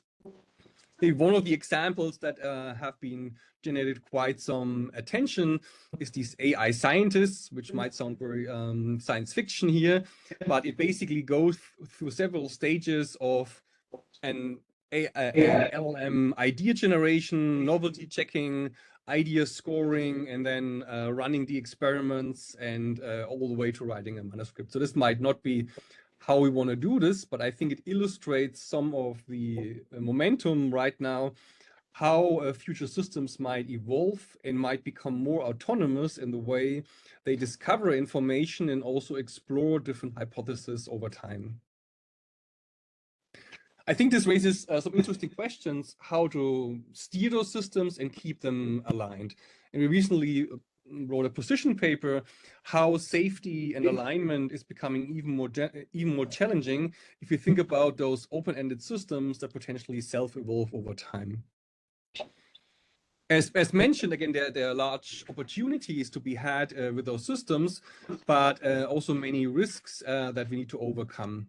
Again, these systems are more difficult to steer and maybe less predictable, and kind of controlling them is a big challenge. Also, how to keep them aligned to our goals and also provide oversight in the different stages of the process. So we have several actionable items, how we see that we should increase interpretability of those systems, also restrict them, but also how to provide human oversight and provide auditing mechanisms. And there's a difficult space of trade-offs that we would need to navigate to bring those to success. So to stay within time, I think I want to write down some big questions I think we'll be facing over the next 2-3 years. I already mentioned that, again, we have to see as AI part of our software landscape, and therefore have a system view how we integrate them and make them safe and secure. I illustrated this with prompt injection attacks, but in general, there is an issue of AI safety and security that we have to pay attention to. The other emerging problem that I see that we'll be facing also probably quite soon is these heterogeneous, distributed, probably dynamic multi-agent system that we might want to use, and to make them reliable and secure, I think is a big challenge. Lastly, I hinted at recent developments on open-ended self-evolving systems that again pose another bag of challenges that we haven't quite really understood. There are also several risks that I didn't touch upon today, which are also investigated, for example, by the AI office, that relates to chemical, biological, radio, and nuclear risks, cybersecurity risks, loss of control risk, misinformation risk that emerge from general purpose AI models. And again, their assessment and mitigation is something we're also working on. And I think that we have to definitely keep an eye on people performing uplift studies on this right now, but also trying to have, for example, a red teaming assessment of the capabilities that emerge from these general purpose AI models. I think if I have to name one domain where this would manifest or crystallize maybe in the near future, it will probably be cybersecurity, because in these areas, I think we will see a significant uplift from general purpose AI models. And I think there's a high pressure to match the increased risks by AI-enabled attackers. So I think this is an interesting discussion we need to have in the near future, how to navigate that space. The last point I want to leave here is a research agenda that the ELSA consortium has written to address some of these issues. So we wrote down some of the cornerstones we think are really important to be prepared to address the upcoming challenges in secure and safe AI. I think we have to learn more lessons from cybersecurity, how to do threat modeling and risk analysis. And as I mentioned in the beginning, we should still strive for foundational research guarantees and insights despite the importance of auditing and evaluation of methods that are maybe more prominent right now. There's a strong interdisciplinary aspect, and I think also we need to take often a more system view instead of looking at AI in isolation. There are several other points. Again, there's a strong socio-technical aspect, governance and legal aspect, which I think we will hope to hear more in some of the next talks. And again, we also make a strong point on openness, transparency, and accountability. And we hope to accompany our research on basically developing capabilities and improving methods, also with an understanding where inherent limitation and trade-offs are, because in many cases, we probably can't achieve all the properties at the same time. And I think there's too little research that understands those inherent limitations better to also guide our research in the most fruitful directions. Again, if you're interested, again, look at our strategic research agenda and also more information on ELSA on our website. With that, thank you very much. I hope I got you interested and maybe also more aware of some of the issues we are seeing that are present right now and also upcoming in the future. And I would very much look forward to the discussion in the future. Thank you very much.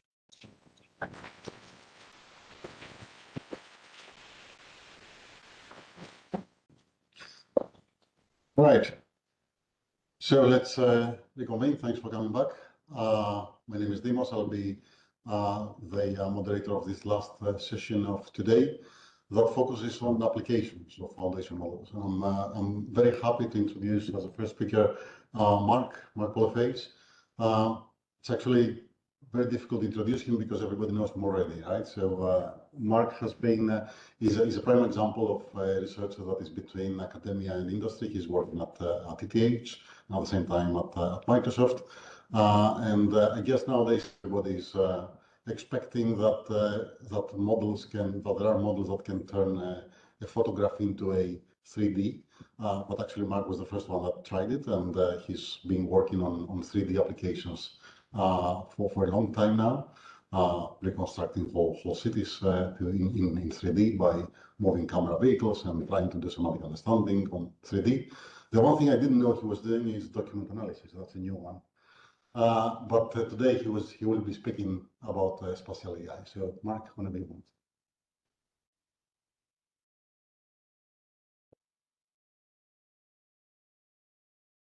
want. Thank you for the introduction. So I'll talk about a few different things here in spatial AI. Let me make sure I can move the slides forward. There we go. So with spatial AI, it's really about understanding the 3D world from sensors to assist both, in our case, what we're interested in is both to assist people, so have AI to essentially help people like co-pilots and so on, but also to enable robots to get stuff done.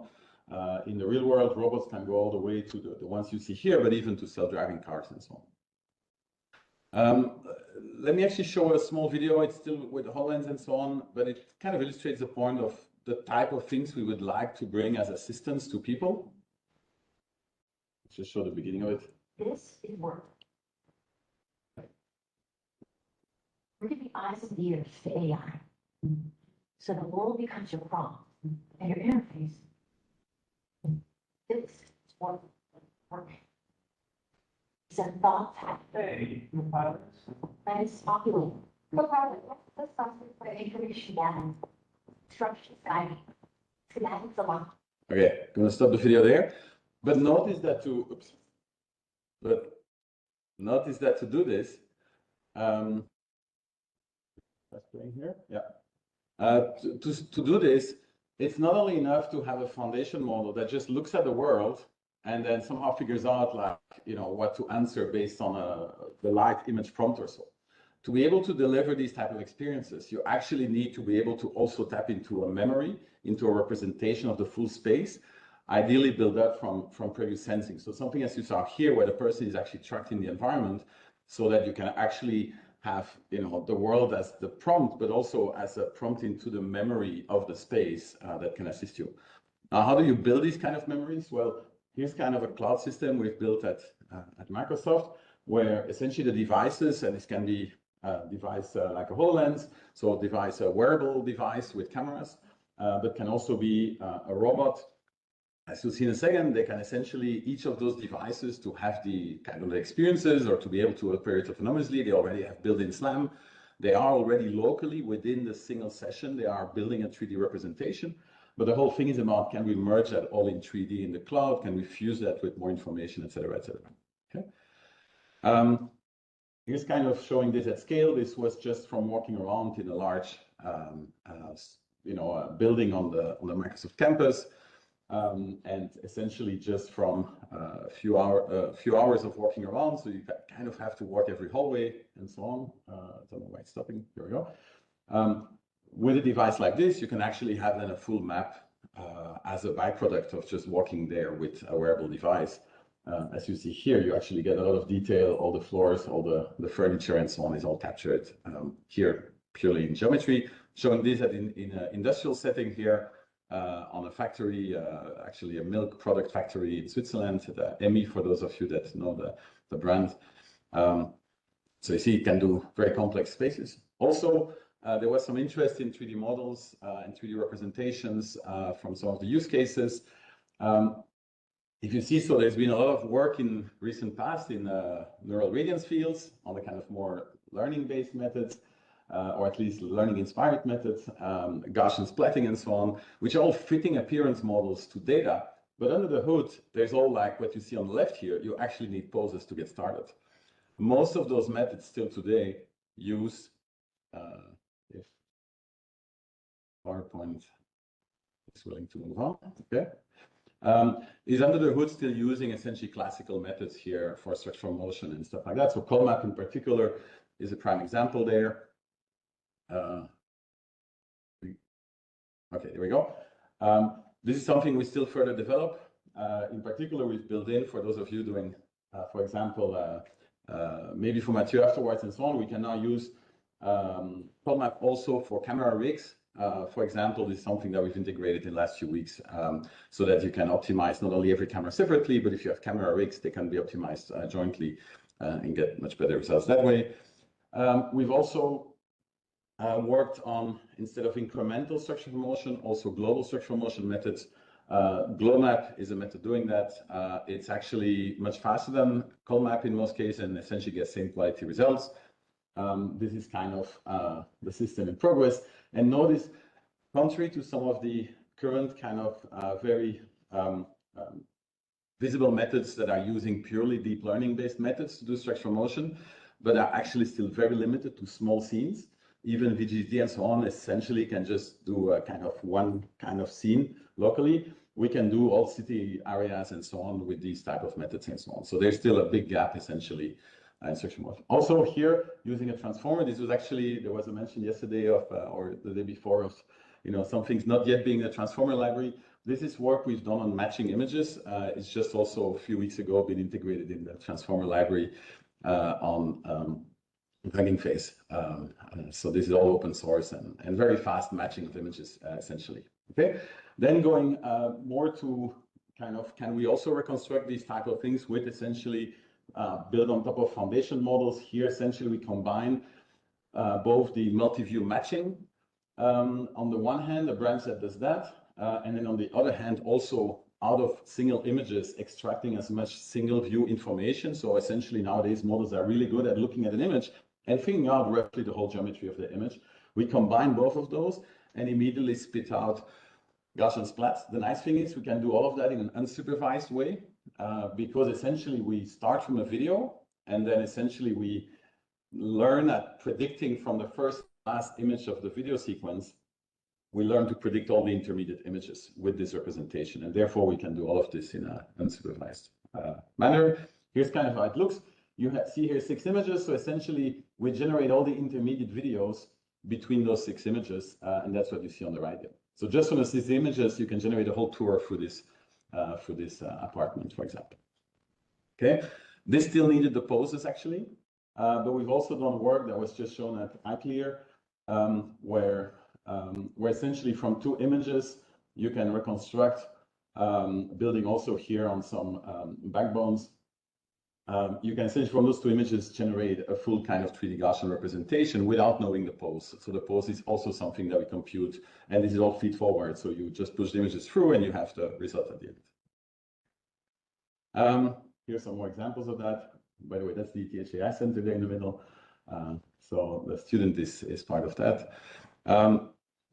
Our future work here, so ICCV work coming up. So what we also leverage somehow some of the foundation models for image generation, diffusion models, flow models. So what we do is we start from a few images, very sparse set of images, generate what we can from those images in terms of reconstruction, and then use that to seed additional images, so to provide some kind of information of what the intermediate images could look like, and then essentially use the priors that are built in, priors about how images look like that are built in these flow models, these diffusion models, to generate plausible in-between images. And then we re-optimize on everything together and actually are able to generalize much better and get essentially really high-quality reconstructions from a few images. Okay. This is always slowly moving forward. Okay. Then also we're trying to do this more in the wild. So here you see a scene where you try to work from photo collections and also where there's occlusions and other things. Can we still build these kind of representations from these photo collection? Oops. Okay, so I think the videos are a bit too heavy. Back here. It's loading the video. So I have 3 gigabytes of video in total, so that's a little bit. Okay, there we go. So what you see here in the capturing this from a photo collection, we also learn the changes in appearance. This is a collaboration with CTU, by the way. So with the Czech Technical University, Jonas Kulanek was actually a student of Thorsten Sattler and an early student co-advised by me. You see the type of models that we can capture, including essentially the change of appearance. So we have essentially an appearance field on top of the Gaussian splats. And here's then a SLAM method that also builds on top of Gaussian splats, and you essentially see the method here that we're using, but I'll skip over that. Really important also in moving all of this forward is data sets. This is an older data set that lots of people are using now to validate their methods, the ATH3D data set. But then we've also pushed that more towards sequences because we've seen that a lot of the community got biased to just handle a few images, where nowadays most devices capture video sequences. It's like you're embedded in experiences. It's minutes of videos that you get of sensor data. You have robots that move around and get continuous streams of data. So we felt it was important to have benchmarks that essentially represent these type of use cases. So we capture data over a long period of time in kind of interesting large data spaces, indoors and outdoors. Again, I'm struggling to move forward here with too many videos. We've most recently at ICCV will have an extension of this where over several kilometers walking through the city, we've regularly looked at these ground control points. And so we have centimeter precise, at least at the reference points, every few tens of meters or hundreds of meters, we have essentially ground control points.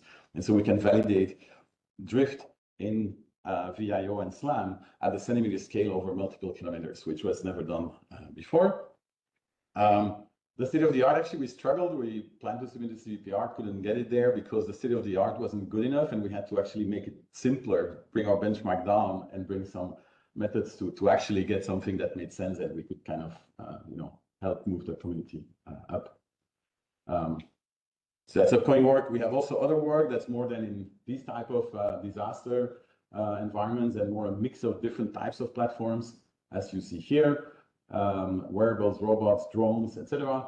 That was actually just at CVPR, and it's about cross-localization between all of those different types of devices and benchmarking also those kind of things.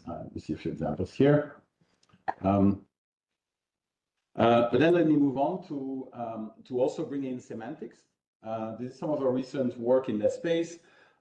Essentially, it's taking clips. So the blue is the text encoder, the orange is the image encoder, and we've extended that to through distillation to a third encoder that will now take 3D point clouds in and also generate clip embeddings from that.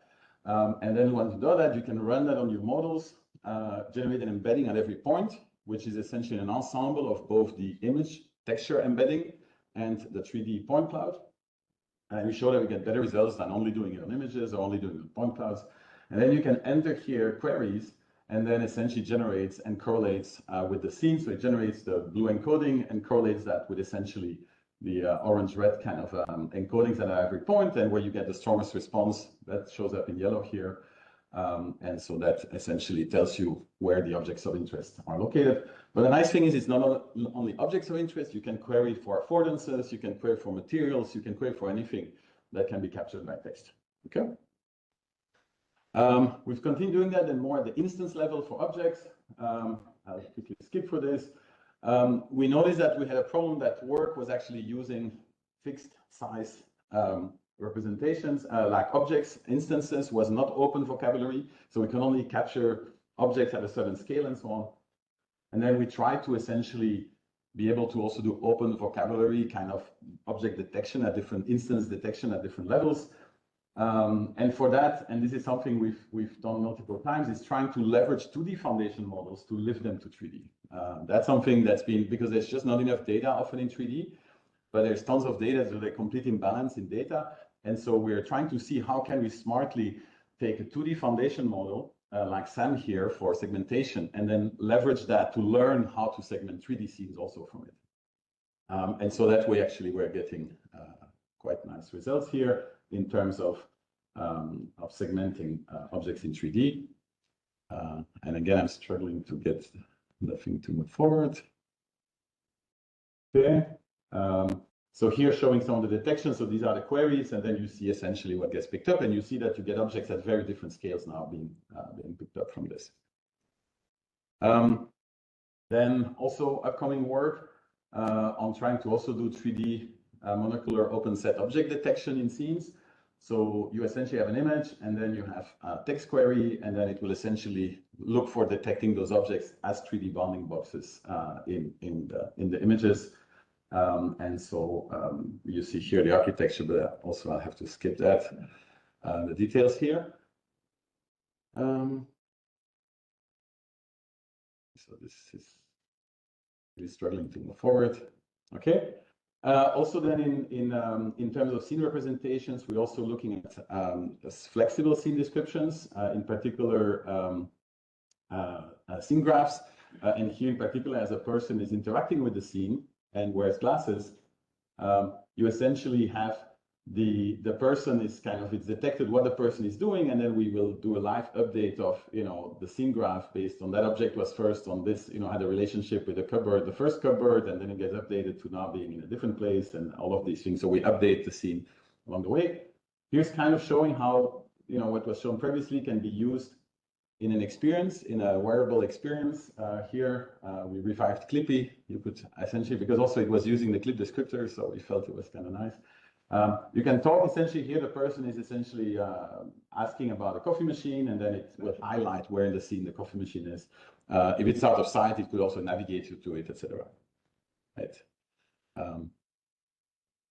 We've also applying that to robotics here. So here's just a few examples of all of this.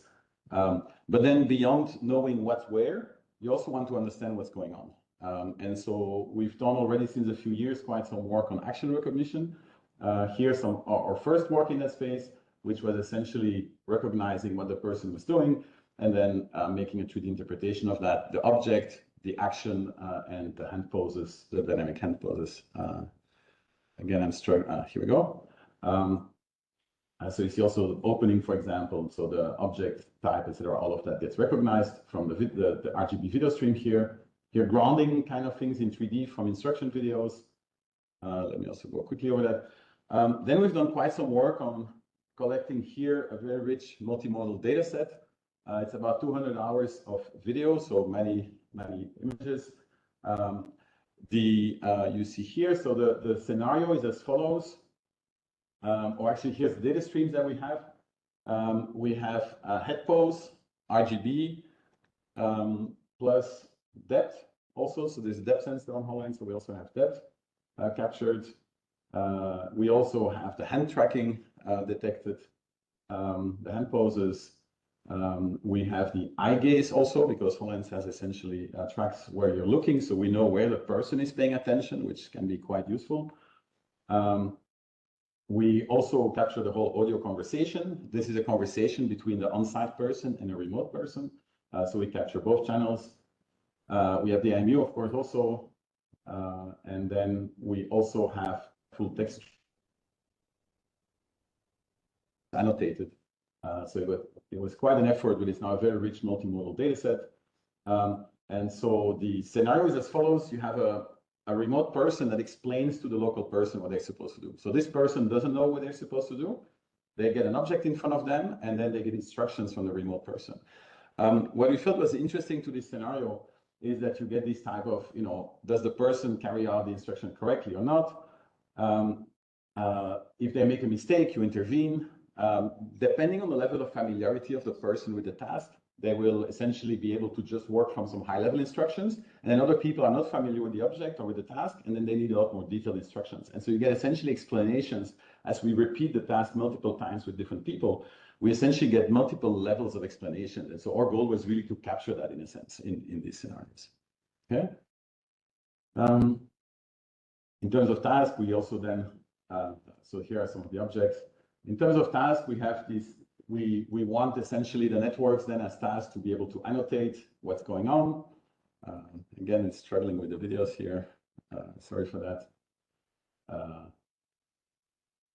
So here are some of the tasks that we're essentially asking the networks then to, or that we're proposing in this benchmark here, of essentially labeling, is it correct or incorrect? What is going to happen in a few seconds in the future, et cetera, et cetera. So those are some of the tasks that we're asking to, that we propose in the benchmarks.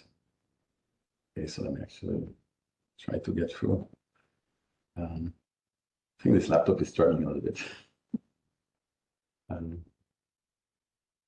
Yeah. Skip it. Oops. Anyway, so fine-grained categorization, etc. We've also collected them with colleagues at APFL above ego-exo dataset. So both egocentric here. We've even instrumented things like the knife. So if you're chopping, we actually measure that with the IMU. But we also have 9 Kinect cameras, so RGB, ND, kind of captures from all around. And so we have full articulated body tracking plus gaze plus everything in this data set. Also about 200 hours of data. Now, you can never collect enough data. So we also built EgoGen, which is essentially egocentric data generation. The key about this is that we provide a 3D scene. And then this egocentric character here, this avatar, is exploring the scene by themselves autonomously. So we don't have a specific thing to do path planning or so. We just have the character see the scene, and based on that, we drive how the character walks through the scene and interacts with the scene. That means that if there's an object, you can do multiple characters. It's not in this video, but if you have multiple characters, the characters will automatically avoid each other. They will kind of interact and so on. So you can create very rich generation of data here in a quite flexible way. Here then some of the work, it's the previous one, and this is a collaboration with Siyu Tang, who's my colleague at ETH. Jen Lee is her student, and so we're working together on this. So we've here done some egocentric multitask large video model that's trying to combine essentially. So we tokenize all of those different modalities, and we are essentially enabling then cross-modality translation, like here RGB to gaze.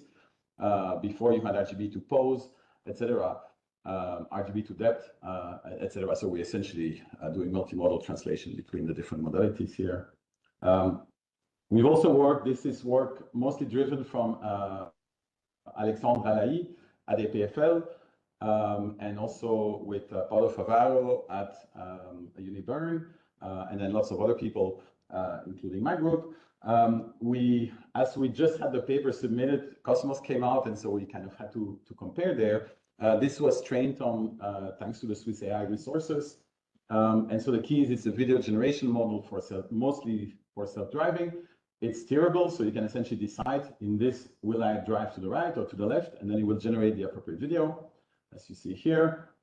But also more interesting, which was not foreseen in Cosmos, for example, at the time, is that you can actually also not only decide how you move through the scene, so the egocentric motion, but you can actually also decide how other characters move around in the scene. So you can actually modify the scene and say, hey, that motorbike should not change lane. And so this allows you to generate a large variety of scenarios kind of at will. Here's some other things to decide to move the car. So you can program essentially all of this. Yeah, let's go ahead and start. Here you can say that you want the car to show up there. You can, here, all these type of things. You can also do this with pedestrians. Get there, here we go. You can essentially have pedestrians here, and then you can say, okay, have the pedestrians cross the street or have the pedestrians stand still. All of this can essentially be kind of controlled in the video generation. And then we can also generate other modalities like depth, as you see here. So from the starting image frame, we generate a video forward, but we also generate a depth forward. And then we're also looking at specializing, at also leveraging this in egocentric modes, but egocentric is actually much harder because the motion is much less controlled, the environment is much more variable than in self-driving scenarios. Okay, and then the last part that I want to talk about is more towards affordances and robotics. Is not only you want to understand the scene, but you actually want to interact and do things in the scene. Okay, and to do that, we've collected data sets here and define task and benchmark here on how do you kind of interact with the scene. So for example, if you open the fridge, there's a particular motion you expect it to do that's based on where the hinge is and things like that. And so we want as a task essentially that you can look at a scene and then essentially understand like how to carry out a certain task in that scene. So here's some work. So for example, with switching on lights, here we have a robot that has learned how to interact with different switches. For example, a rotation switch or like a press switch, etc., etc. Then this is work that was just presented at CVPR. It's a collaboration with Stefan Leutenegger, where we kind of essentially solving that task that was just presented before with multiple embodiments. And essentially we learn from egocentric data and we figure out in 3D what the motion is that you do to carry out a certain task, like opening one of those cupboards or things like this. So we infer the 3D trajectory, and then essentially we can predict that on a new kind of instance.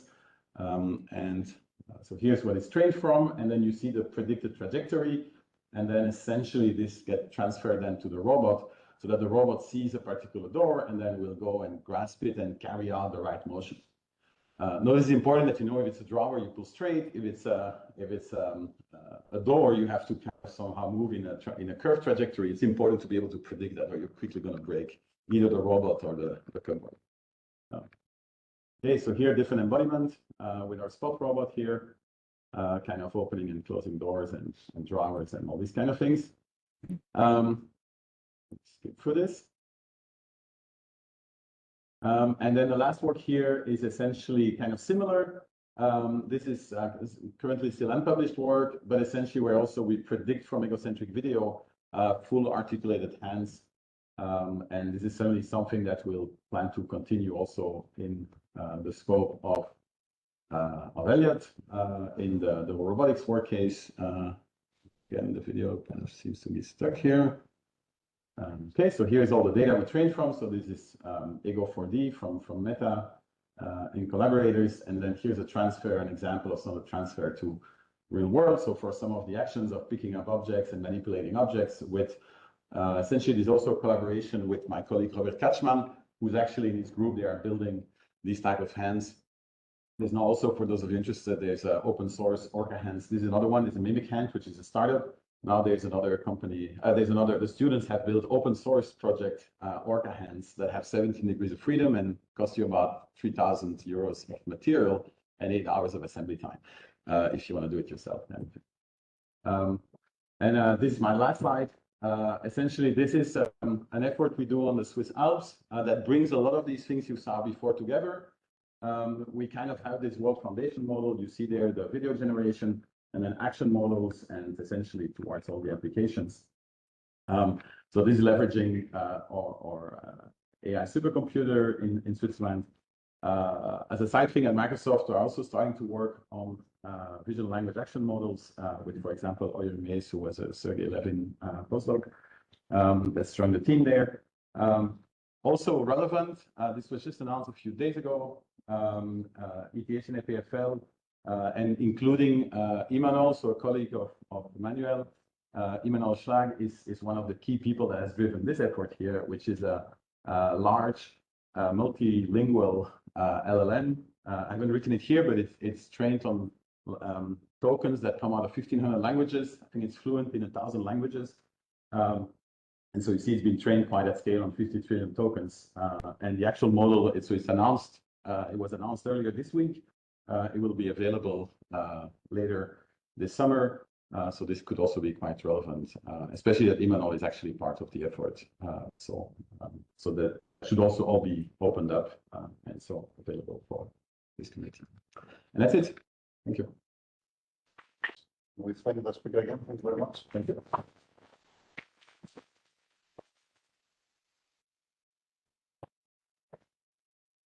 Right, so our next speaker is going to be online. Is Mathieu Code. He's a second example of somebody who splits his time between academia and industry. He's between the Sorbonne University and Valeo. And he's an expert basically in multimodal learning, computer vision, and language models. And he will be talking to us about how to train driving models end-to-end. So I guess that you want to share your screen now. No, and you will switch over.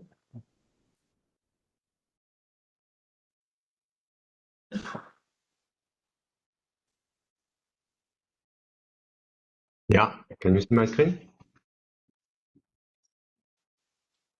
In full screen.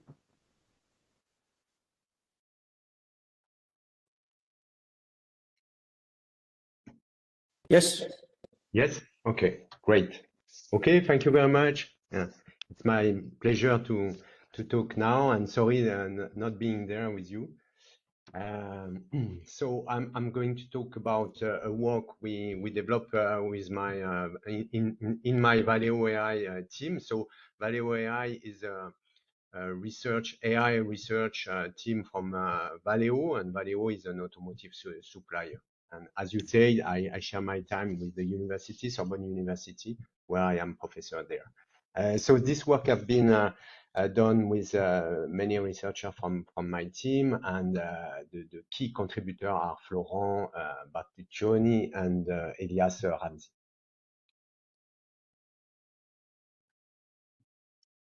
Yeah. So. So the work here is to try to have this kind of world model apply for driving. And so essentially, I mean, like the first step is to be able somehow to predict the future of the video. And so from camera to be able, let's see here, for instance, I don't know if you see my, yes, okay. So from one frame to be able to decompose and to then to predict the next frame and so on from one frame to the other. And the idea of that is to be able to learn a model, but not just to predict the video. I mean, like the final goal in our case is really, I mean, like from this kind of example that you see here. So from real images, then generated images, okay, and then video. Okay, as you can see, the idea is that from that model, and I'm going to detail how it works after, but the idea is to be able to do a driving agent. Okay, so driving agent is an agent that is able to see, if I just stop here, from on-cam camera or many cameras that you can have inside the car, to be able to do the right action. Okay, and so usually, I mean, like what this kind of system try to do, and here it's one of the best system at the moment, is to analyze all the things around, to have a goal, you know, as a trajectory, and then to try to, of course, avoid obstacle. And here it's a case where the model is not able to and crash, and so is not able to avoid the car that is coming in front of it. Right, but of course this is a kind of corner case because the car that is coming just in front have been generated as a bad example for the driver. Okay, as you see here. Okay, and so the idea is then from video model that you see here, that where you try to understand and to be able to predict the model. The final goal is to be able to based on that to condition an action expert that is able to produce, I mean, like for the driving, the next action to do. Okay, so typically here to be able to predict the trajectory, and then from that, of course, to drive safely. Right. Okay. So this is basically, I mean, like the whole model. And so the first part, as I said, is really, I mean, like the Valeo, the video prediction. Okay. And so for that, and this is interesting in the case of course of ELLIOT also. The idea is to have a lot of data for training, and in that case, it's somehow possible because you don't need to have any labels. You just need to have like hours of front cam, or what, it depends on what kind of prediction you want to do. But in that case, front cam videos, and then from this data only, without any label about what you want to do and so on, you try to learn a model to do the prediction. Okay. So how we do that? We follow the very, I mean, like basic things as a kind of autoregressive things. So the first step, of course, is to be able to decompose one image in different patches, and to predict from one patch to the next one. I'm going to explain how after. So the decomposition is really, I mean, like the classical scheme that we follow here. The first step, of course, is, as you say here, is to have for each frame a kind of encoder, and then you have a certain number of patches here that come from that, and then you have to quantify, or you can define a quantification in order to be able to have discrete token that you are going to use after to train your video model. Okay, and so usually you can use off the shelf, I mean, like encoder, decoder, and I'm going to see some extension that we can do from that. But at that moment, the first thing is to take this kind of VQ, DAE, or LFQ, FSQ, or whatever you want for this discretization. And once you have this discrete token, then you go to the autoregressive generation, the second step, where, of course, you have several patches inside one frame, and then you switch to the next frame and you continue, I mean, these kind of things. So this is the main architecture that is very well known, a kind of GPT-like, Llama-like, DeepSeek-like, whatever you want. And of course, in that case, because you have discrete tokens and so on, and the vocabulary, you are able to have the classical cross-entropy on that and to learn them all. Okay, so this is the basic thing. And as I say, just with that, you are able to produce, again, another example from real data to continue and to generate data from the past, because the autoregressive model, it's a causal transformer, and then you can, of course, from the cross attention, you can really, I mean, like have some consistency in between the past and the next frame. So one thing that was interesting for us, I mean, is just to see how we can scale somehow. So scale in terms of data. So we try to learn, I mean, like this kind of model on the biggest public data set that at that time. Okay, so it was around close to 2,000 hours of driving video, essentially, and this is very important because, for instance, we are also working with Alexandre Alaï and the GIM team that just mentioned by Mark, and also, and they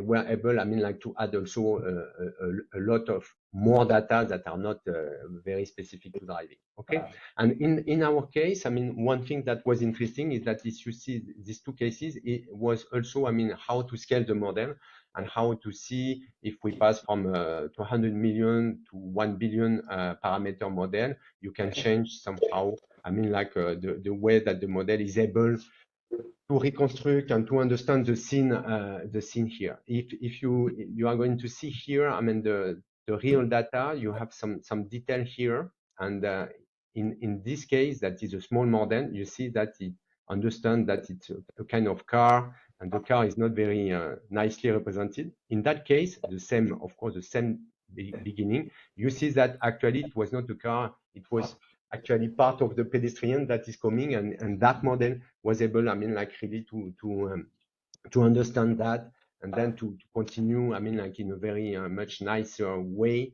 the video. Okay.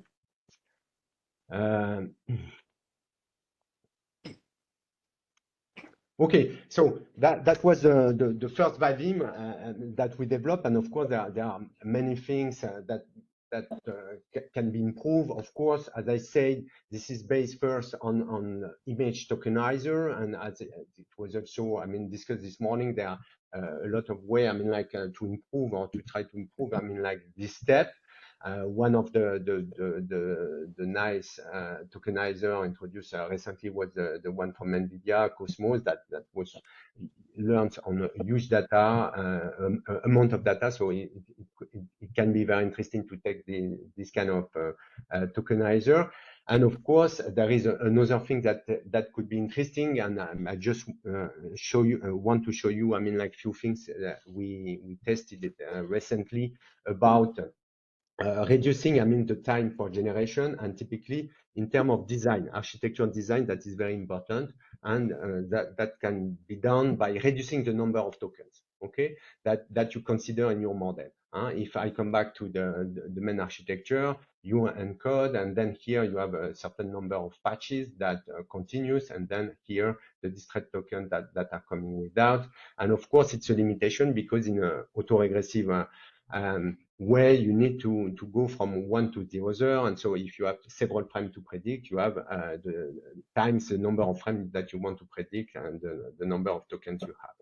Okay, so from that we did two kind of experiment on that recently. The first way, again, in terms of reducing the number of tokens could be very interesting, is of course is to pass by this kind of learnable queries that you have on top of your patches, and with a kind of cross attention, self attention.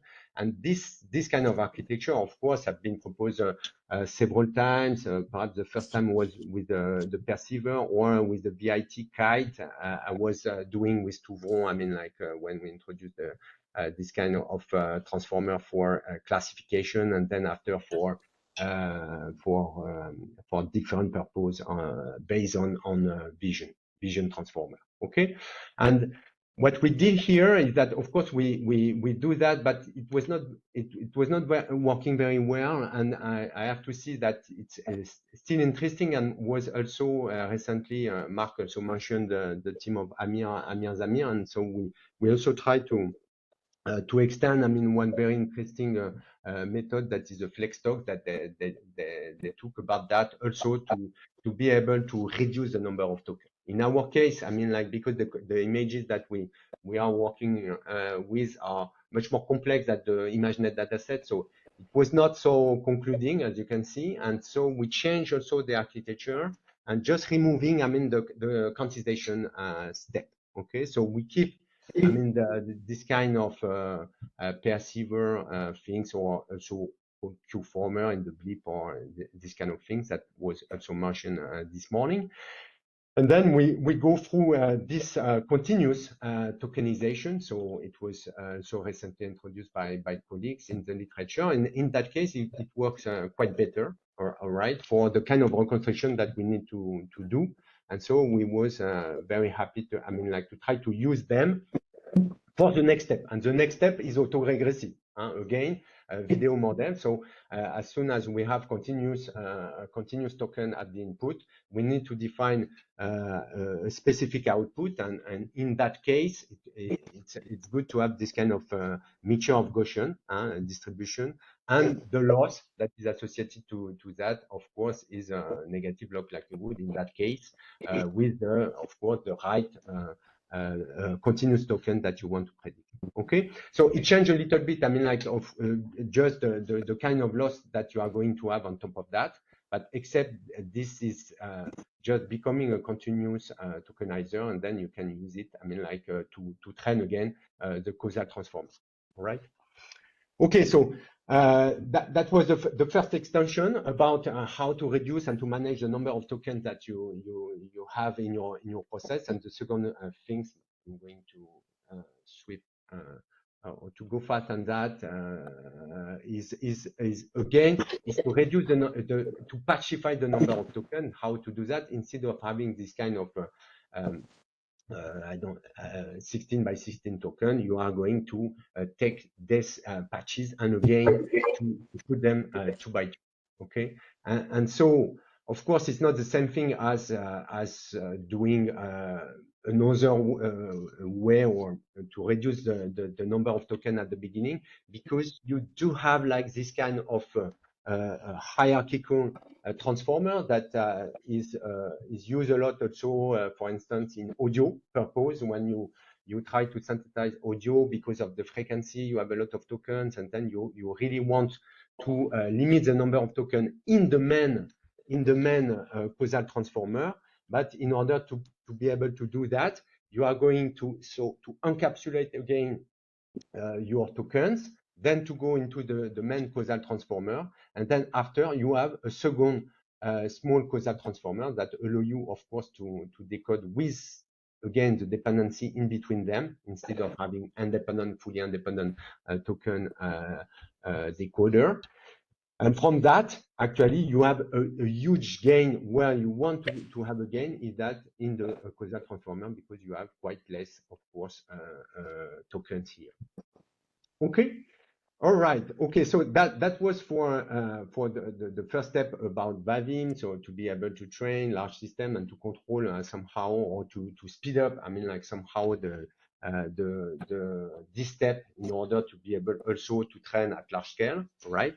But finally, and this is the second part, what you want to do is really, I mean, like to condition an action expert based on all this information. Okay, so again, perhaps in the idea and the way that we try to use this kind of world model is really, I mean, like how the latent representation of this model has understood something interesting in terms of where are the objects, how they move, and so on, to be able to do a joint attention model for what you see here on the right.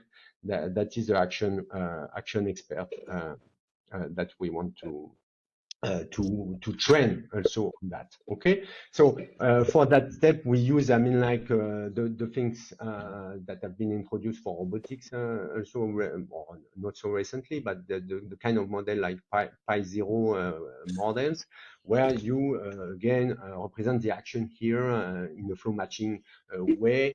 And then, so the idea is to be able to produce, as you see here, and let me show after learning, I mean, like from a random, of course, and with the flow matching decoding, you are able to produce, I mean, like a few steps of trajectory that you want to have in the future. All right. Based on that, okay, and to train, okay, in the second step, then you need to have data, and in that case, it's supervised data that you need to have, and we use in that for that purpose, I mean, the new plan and new scene that are the standard driving data set that allow you to learn somehow, or to fine tune and to fine tune this model in a case of imitation, right? Right, and from that, actually, there are several ways, I mean, to evaluate this kind of system. Of course, as the quality of the reconstruction for the frame I was mentioning, the quality of the video, of course, that you produce, that was for the BAVIM task, but also for the driving, you are able to evaluate in open loop, I mean, this kind of action-based system, and then after you are also you can use, I mean, like this kind of recent, I mean, like NeuroNCAP procedure that have been introduced, and that this type of evaluation are interesting. Is that again, if I come back to this kind of example, the idea is that from a real scene, I mean, like in that framework introduced by NeuroNCAP, what they do is that they put a new, or they move, they add an agent that was not, of course, in the original scene, and then they have this kind of Gaussian splatting or nerf-like to be able to introduce this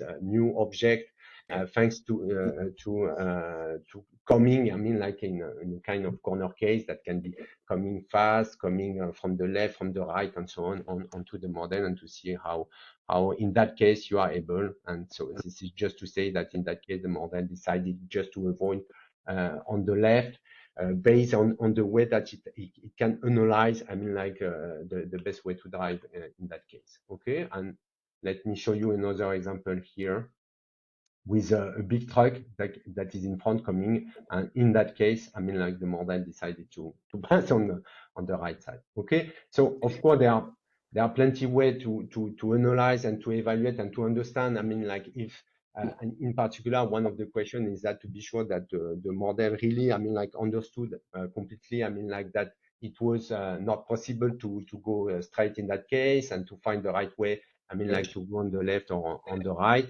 And this is really, I mean, like still an open problem to be sure that everything and every element in the scene have been well understood. Okay, so I will stop here, and just to say as a conclusion that of course it's a really ongoing work. There is a lot of problem and scaling problems that are really, I mean, like linked to the ELLIOT typically, I mean, like purpose about how to scale, I mean, for this kind of model, and certainly exactly as it was mentioned just before, to see how this kind of foundation models may be associated to other things, and in particular to VLM like model, to be able, I mean, like to better understand some kind of complex reasoning into the driving. Thank you.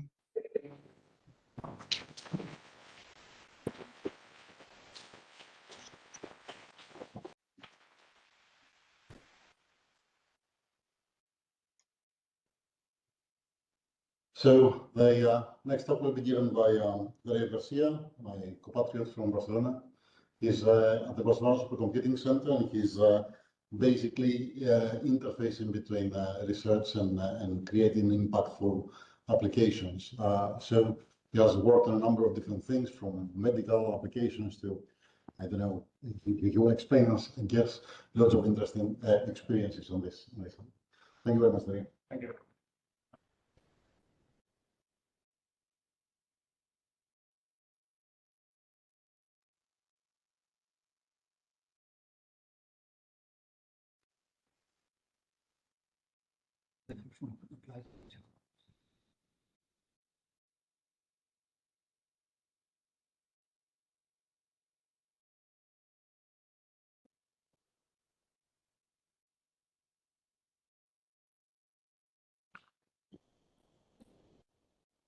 Okay, so hi everyone, I'm happy to be here.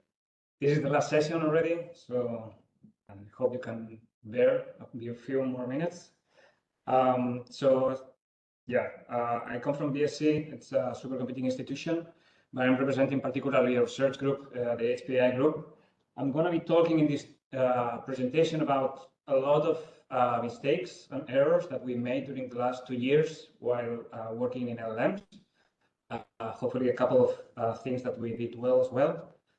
So mostly I will talk about stuff related with data, training, supervised fine-tuning, evaluation, safety models, and finally inference. So just a bit of everything, since we covered the whole pipeline in the last 2 years. We started with LLMs, and then we started doing image and text models. So I will also mix a bit of both. I hope it's not too confusing, but hopefully you can follow. And then for domains, we started working on healthcare. But it's like a really, really complicated domain. So working in healthcare means you have to deal with a lot of sensitive data, a lot of sensitive applications. So for example, next month we are dropping a model for embryo selection in vitro fertilization, which is really, really scary. But the industry is doing it, and it's doing it behind the scenes. So we need somebody who starts releasing open models and this kind of stuff, so that we can have some studies and proper analysis on what's going on every healthcare field. Seems that the slides are not moving in on WebEx.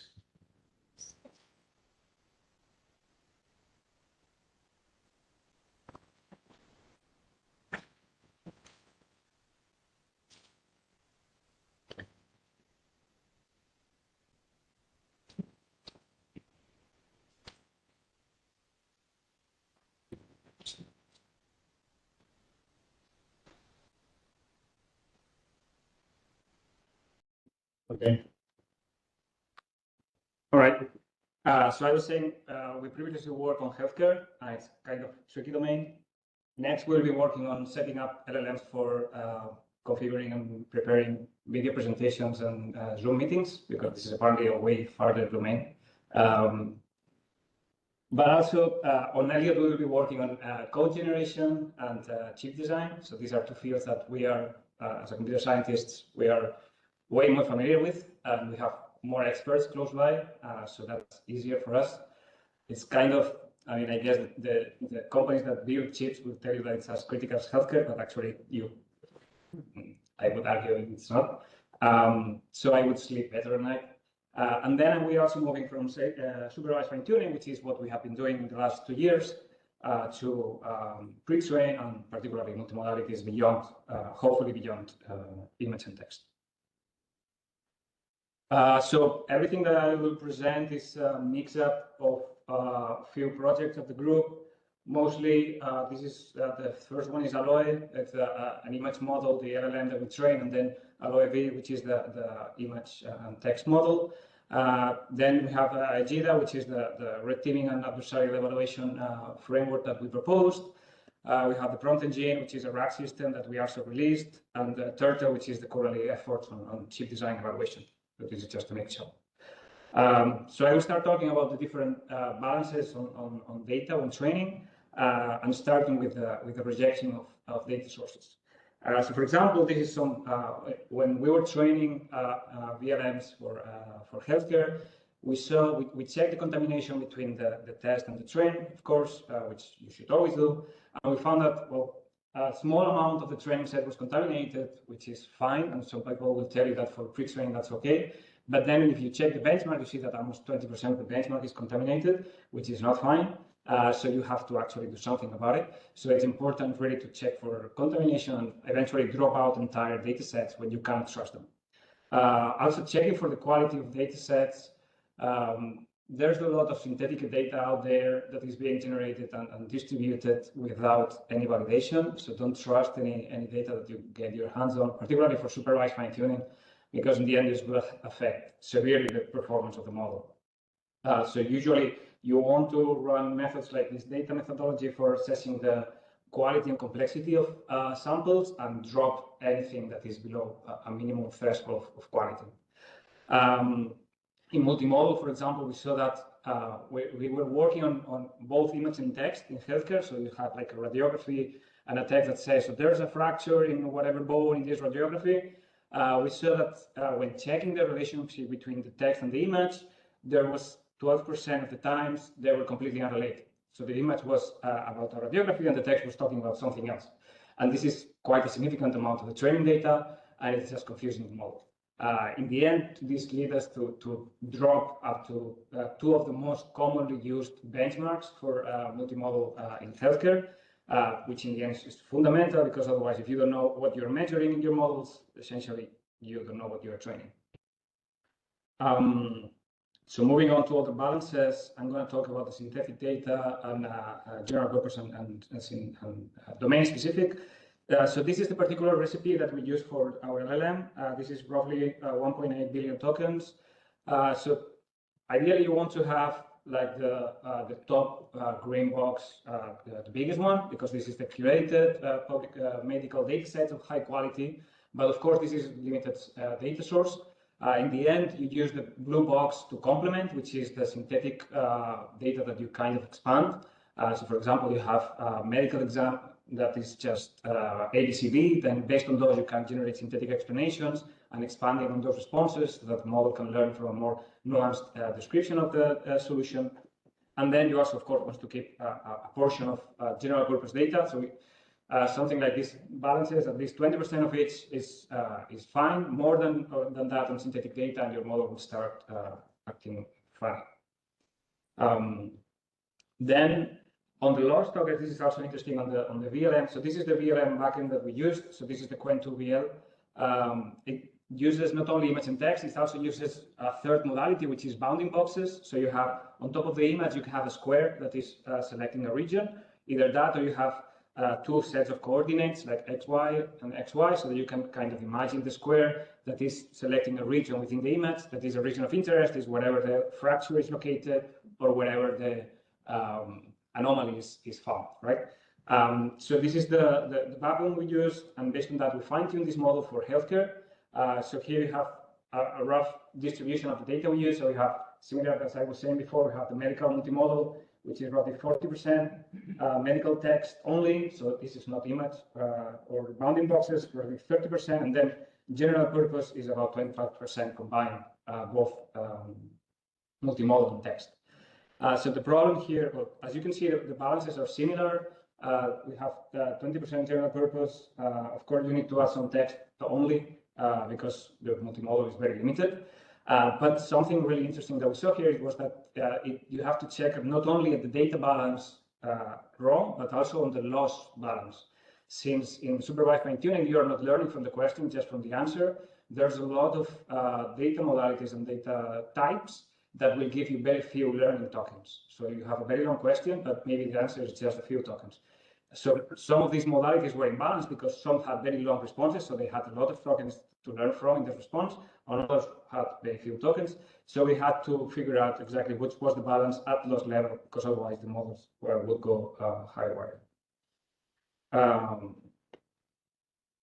All right, so regarding evaluation, when you train a healthcare model, you are severely concerned that the model is dangerous or the model is incapable in some domains. So we tried a lot of different evaluations.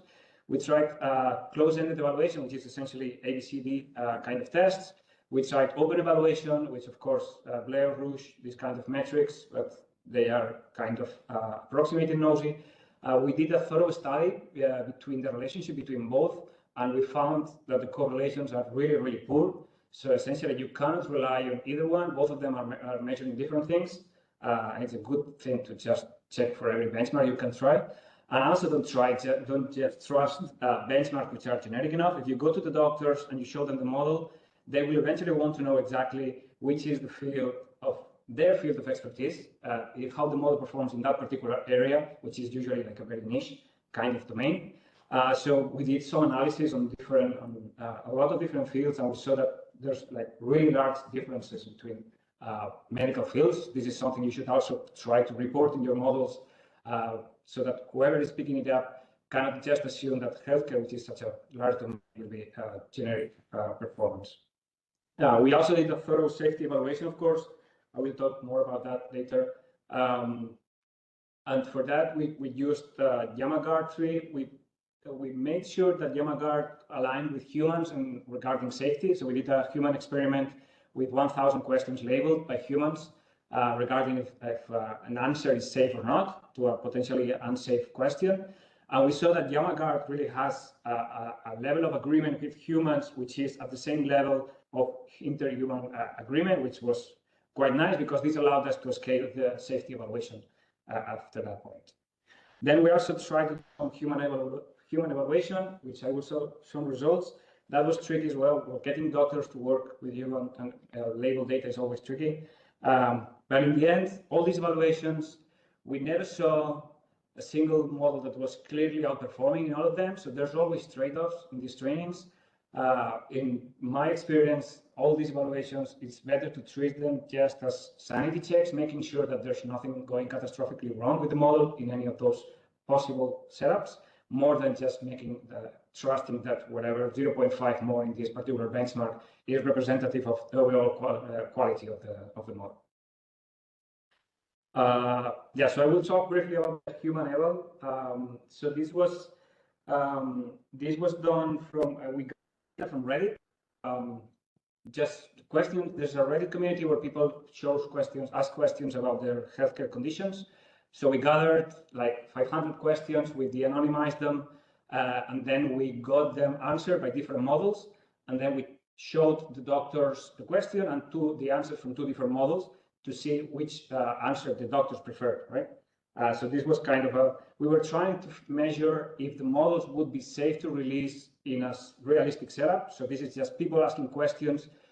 It's Reddit people, so it's just, I have a headache, I can't sleep, and I'm drinking a lot of caffeine, do I have cancer? It's really this kind of something not very coherent questions, but it's the kind of questions that doctors face, so this is kind of relevant anyway. So we saw the statistical relevance was really, really limited. We believe at this point, I mean, the number of samples that we have, this is pairwise comparison. So for these particular two models, we had 104 medical preferences responses. And it was neither of them, neither the one that had the most, which was 200, it was not enough to show statistical relevance in any comparison. It allows us to show that our models are decent, that our models are not going crazy, that our models are not providing dangerous advice, because none of the doctors ever said that one of the responses from any model was dangerous. So that's good. But in the end, it will not let you choose a model with safety regarding this kind of application. When you go to very specific domain, if you go to like a really weird disease or very niche kind of application, maybe you can find differences. But in this kind of generalist cases, I think LLMs are pretty much converged to a pretty good baseline. Then I'm going to talk about the cascading evaluation. I'm going to switch topics now. I'm going to talk about chip design. This is, there was some talk the other day about grokking, about the emerging features and how you cannot really trust the model to just learn suddenly at some point to develop some new ability. And Genia was making a point regarding how we need more continuous metrics that show progress at every step of the learning process so that we don't just reach a point in which the task can be solved. So this is something that we kind of did with the chip design. So in chip design, when you are doing RTL code, there's like several stages. So first you do the code and you check if it compiles. So you do the first stage. I see the compilers and check the unit test supposed to be doing. Then you check if the actual design can be fabricated into something physical. And finally, you can check the performance, the power, and the area taken by these designs so that you can compare it with the design of a human and see if it would take more power, if it would take more space or less space than a human design. So this is kind of cascading evaluation in which models get worse and worse and worse. And this helps us identify. So we run a bunch of models, as you saw here. DeepSeek is pretty good at this point. And it seems, for example, that syntax is a relatively accessible feature at this point. So benchmarks and syntax are not that important at this right now, or we need more complex syntax benchmarks because the ones we have right now are saturated, but models are failing significantly in functionality. So this shows also where we should work in benchmarks, which is syntax, but also where we should be working on models, which is functionality. So it kind of informs you a bit on that. So that was useful. So this leaderboard is online. You can check it out. It's also part of the ELLIOT project, a part of the chip design use case. Okay, I'm going to talk briefly about safety. Yeah, so actually this is the interhuman agreement study that I was telling about. As you can see, the interhuman evaluation was 75, I think. So the human LLM agreement was pretty high. I mentioned it before, I will just skip it. Okay, jailbreaking. So something else, when we were training healthcare models, we were really concerned about people using them for unwanted purposes, you know, like trying to get people to get hurt. So, and there's a lot of sensitive topics that you can deal with in healthcare or in any other LLM actually. And there's also a set of jailbreaking methods that are typically applied. So there's a very large online community that is dedicated to try to produce toxic prompts that will fool the LLM and force it to respond to things that has been tuned not to respond.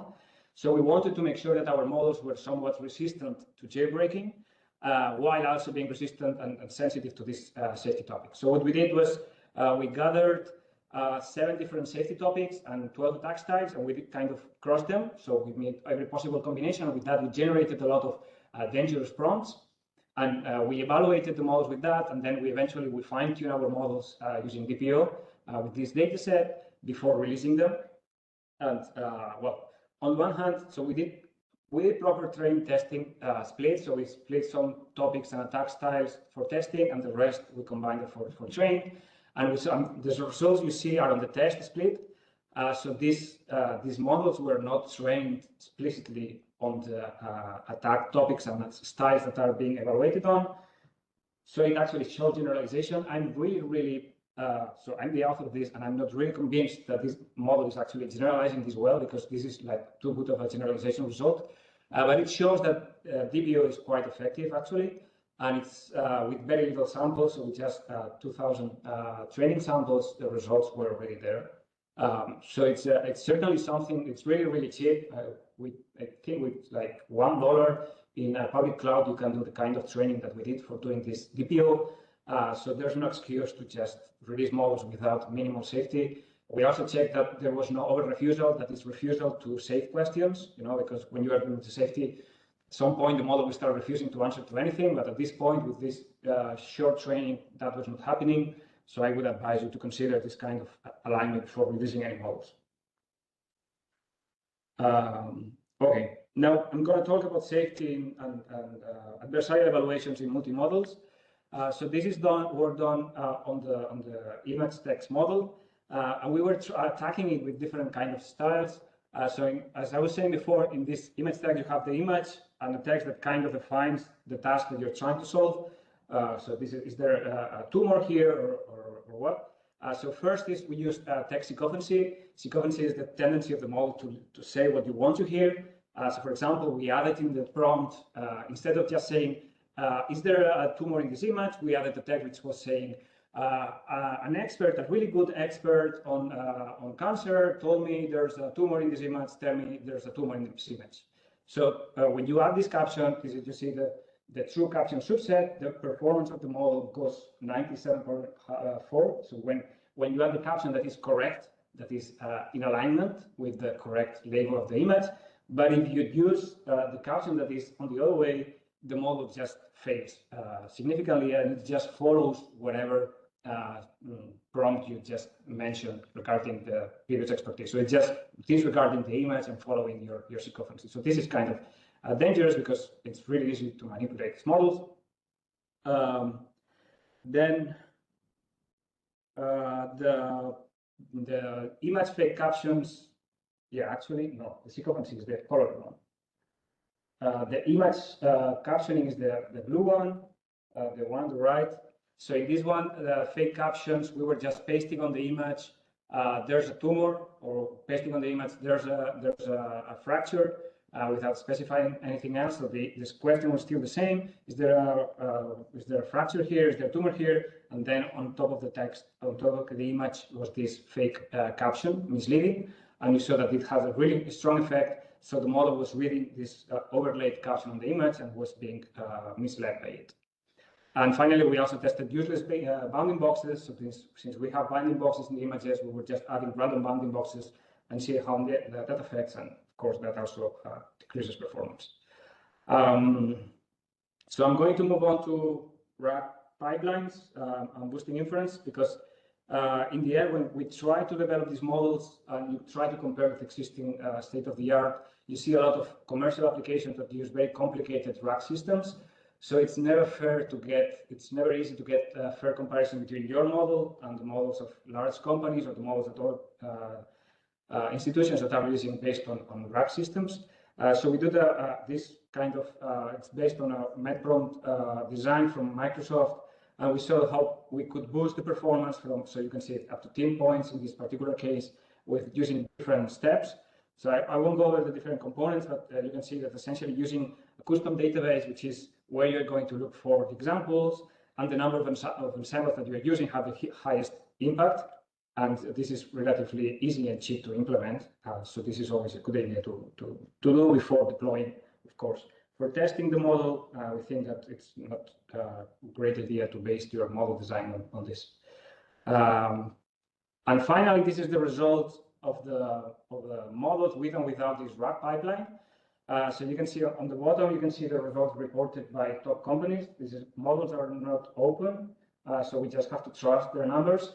And we saw that even though the open models were lagging behind, when adding the RAG system, they were not. So I think the private models do not have any secret sauce or any secret ingredient. They just have more engineers working on the backend, on the pre-processing, on the post-processing, on the responses, and with a decent rack system, you can actually match the performance, and you can get boosts, or really significant boosts, up to 10% on different models, particularly if they are small. The performance is great actually. All right, so that was a quick summary of pretty much everything. You have here a lot of resources on the different projects I talked about today, and if you want to know more about them, just let me know.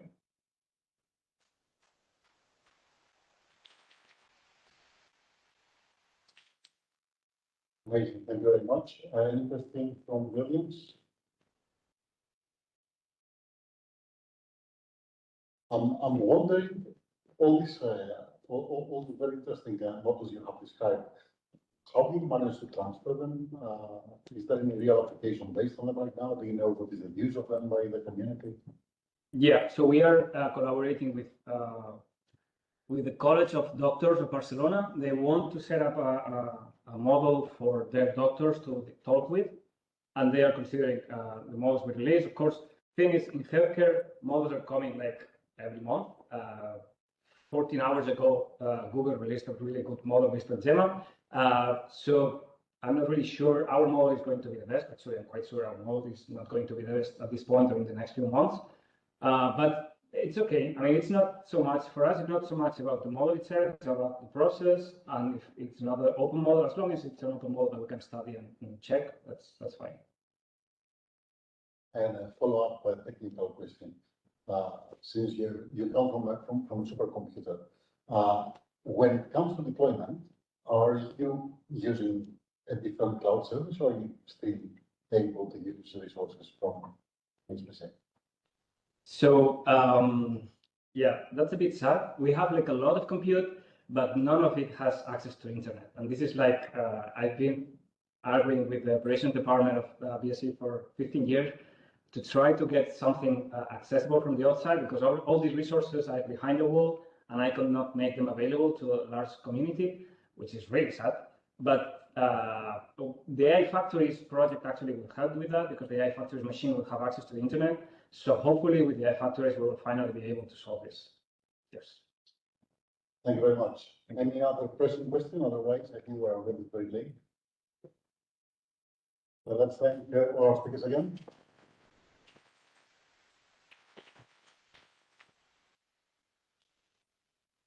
So I was asked to do a 20-minute summary of the session today, and I have no idea how to do that just after the last talk. But life has a way to fix itself, so there's no time for that. So let me just give you a preview then, and then because I'm the last person between you and your lunch. So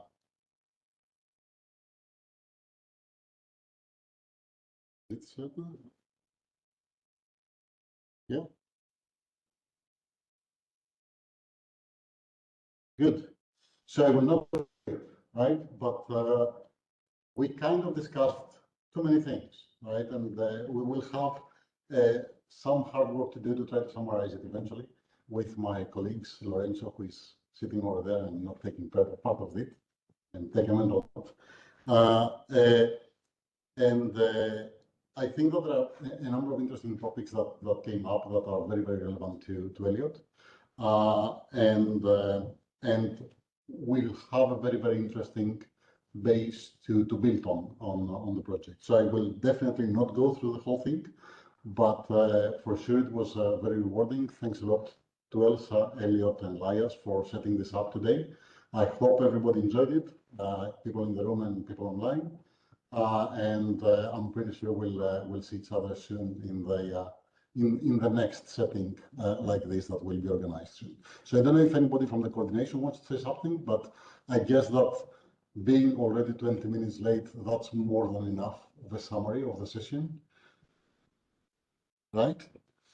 It's just to say thanks to everyone for attending the workshop today. It's very nice even at that time to see a lot of people in the room. So this means that you liked it and you find it interesting. You can follow the ELLIOT LinkedIn or Blue Sky accounts and keep following the activities of the projects on such topics. And yes, I would like to thank very much the team behind organizing this day and the days before when we had the kickoff meeting, and especially Filaretti, who was, let's say, the brain and the heart and the hands of doing all this. And yes, we have a lunch outside. Enjoy your lunch and your evening, and have a safe trip back home.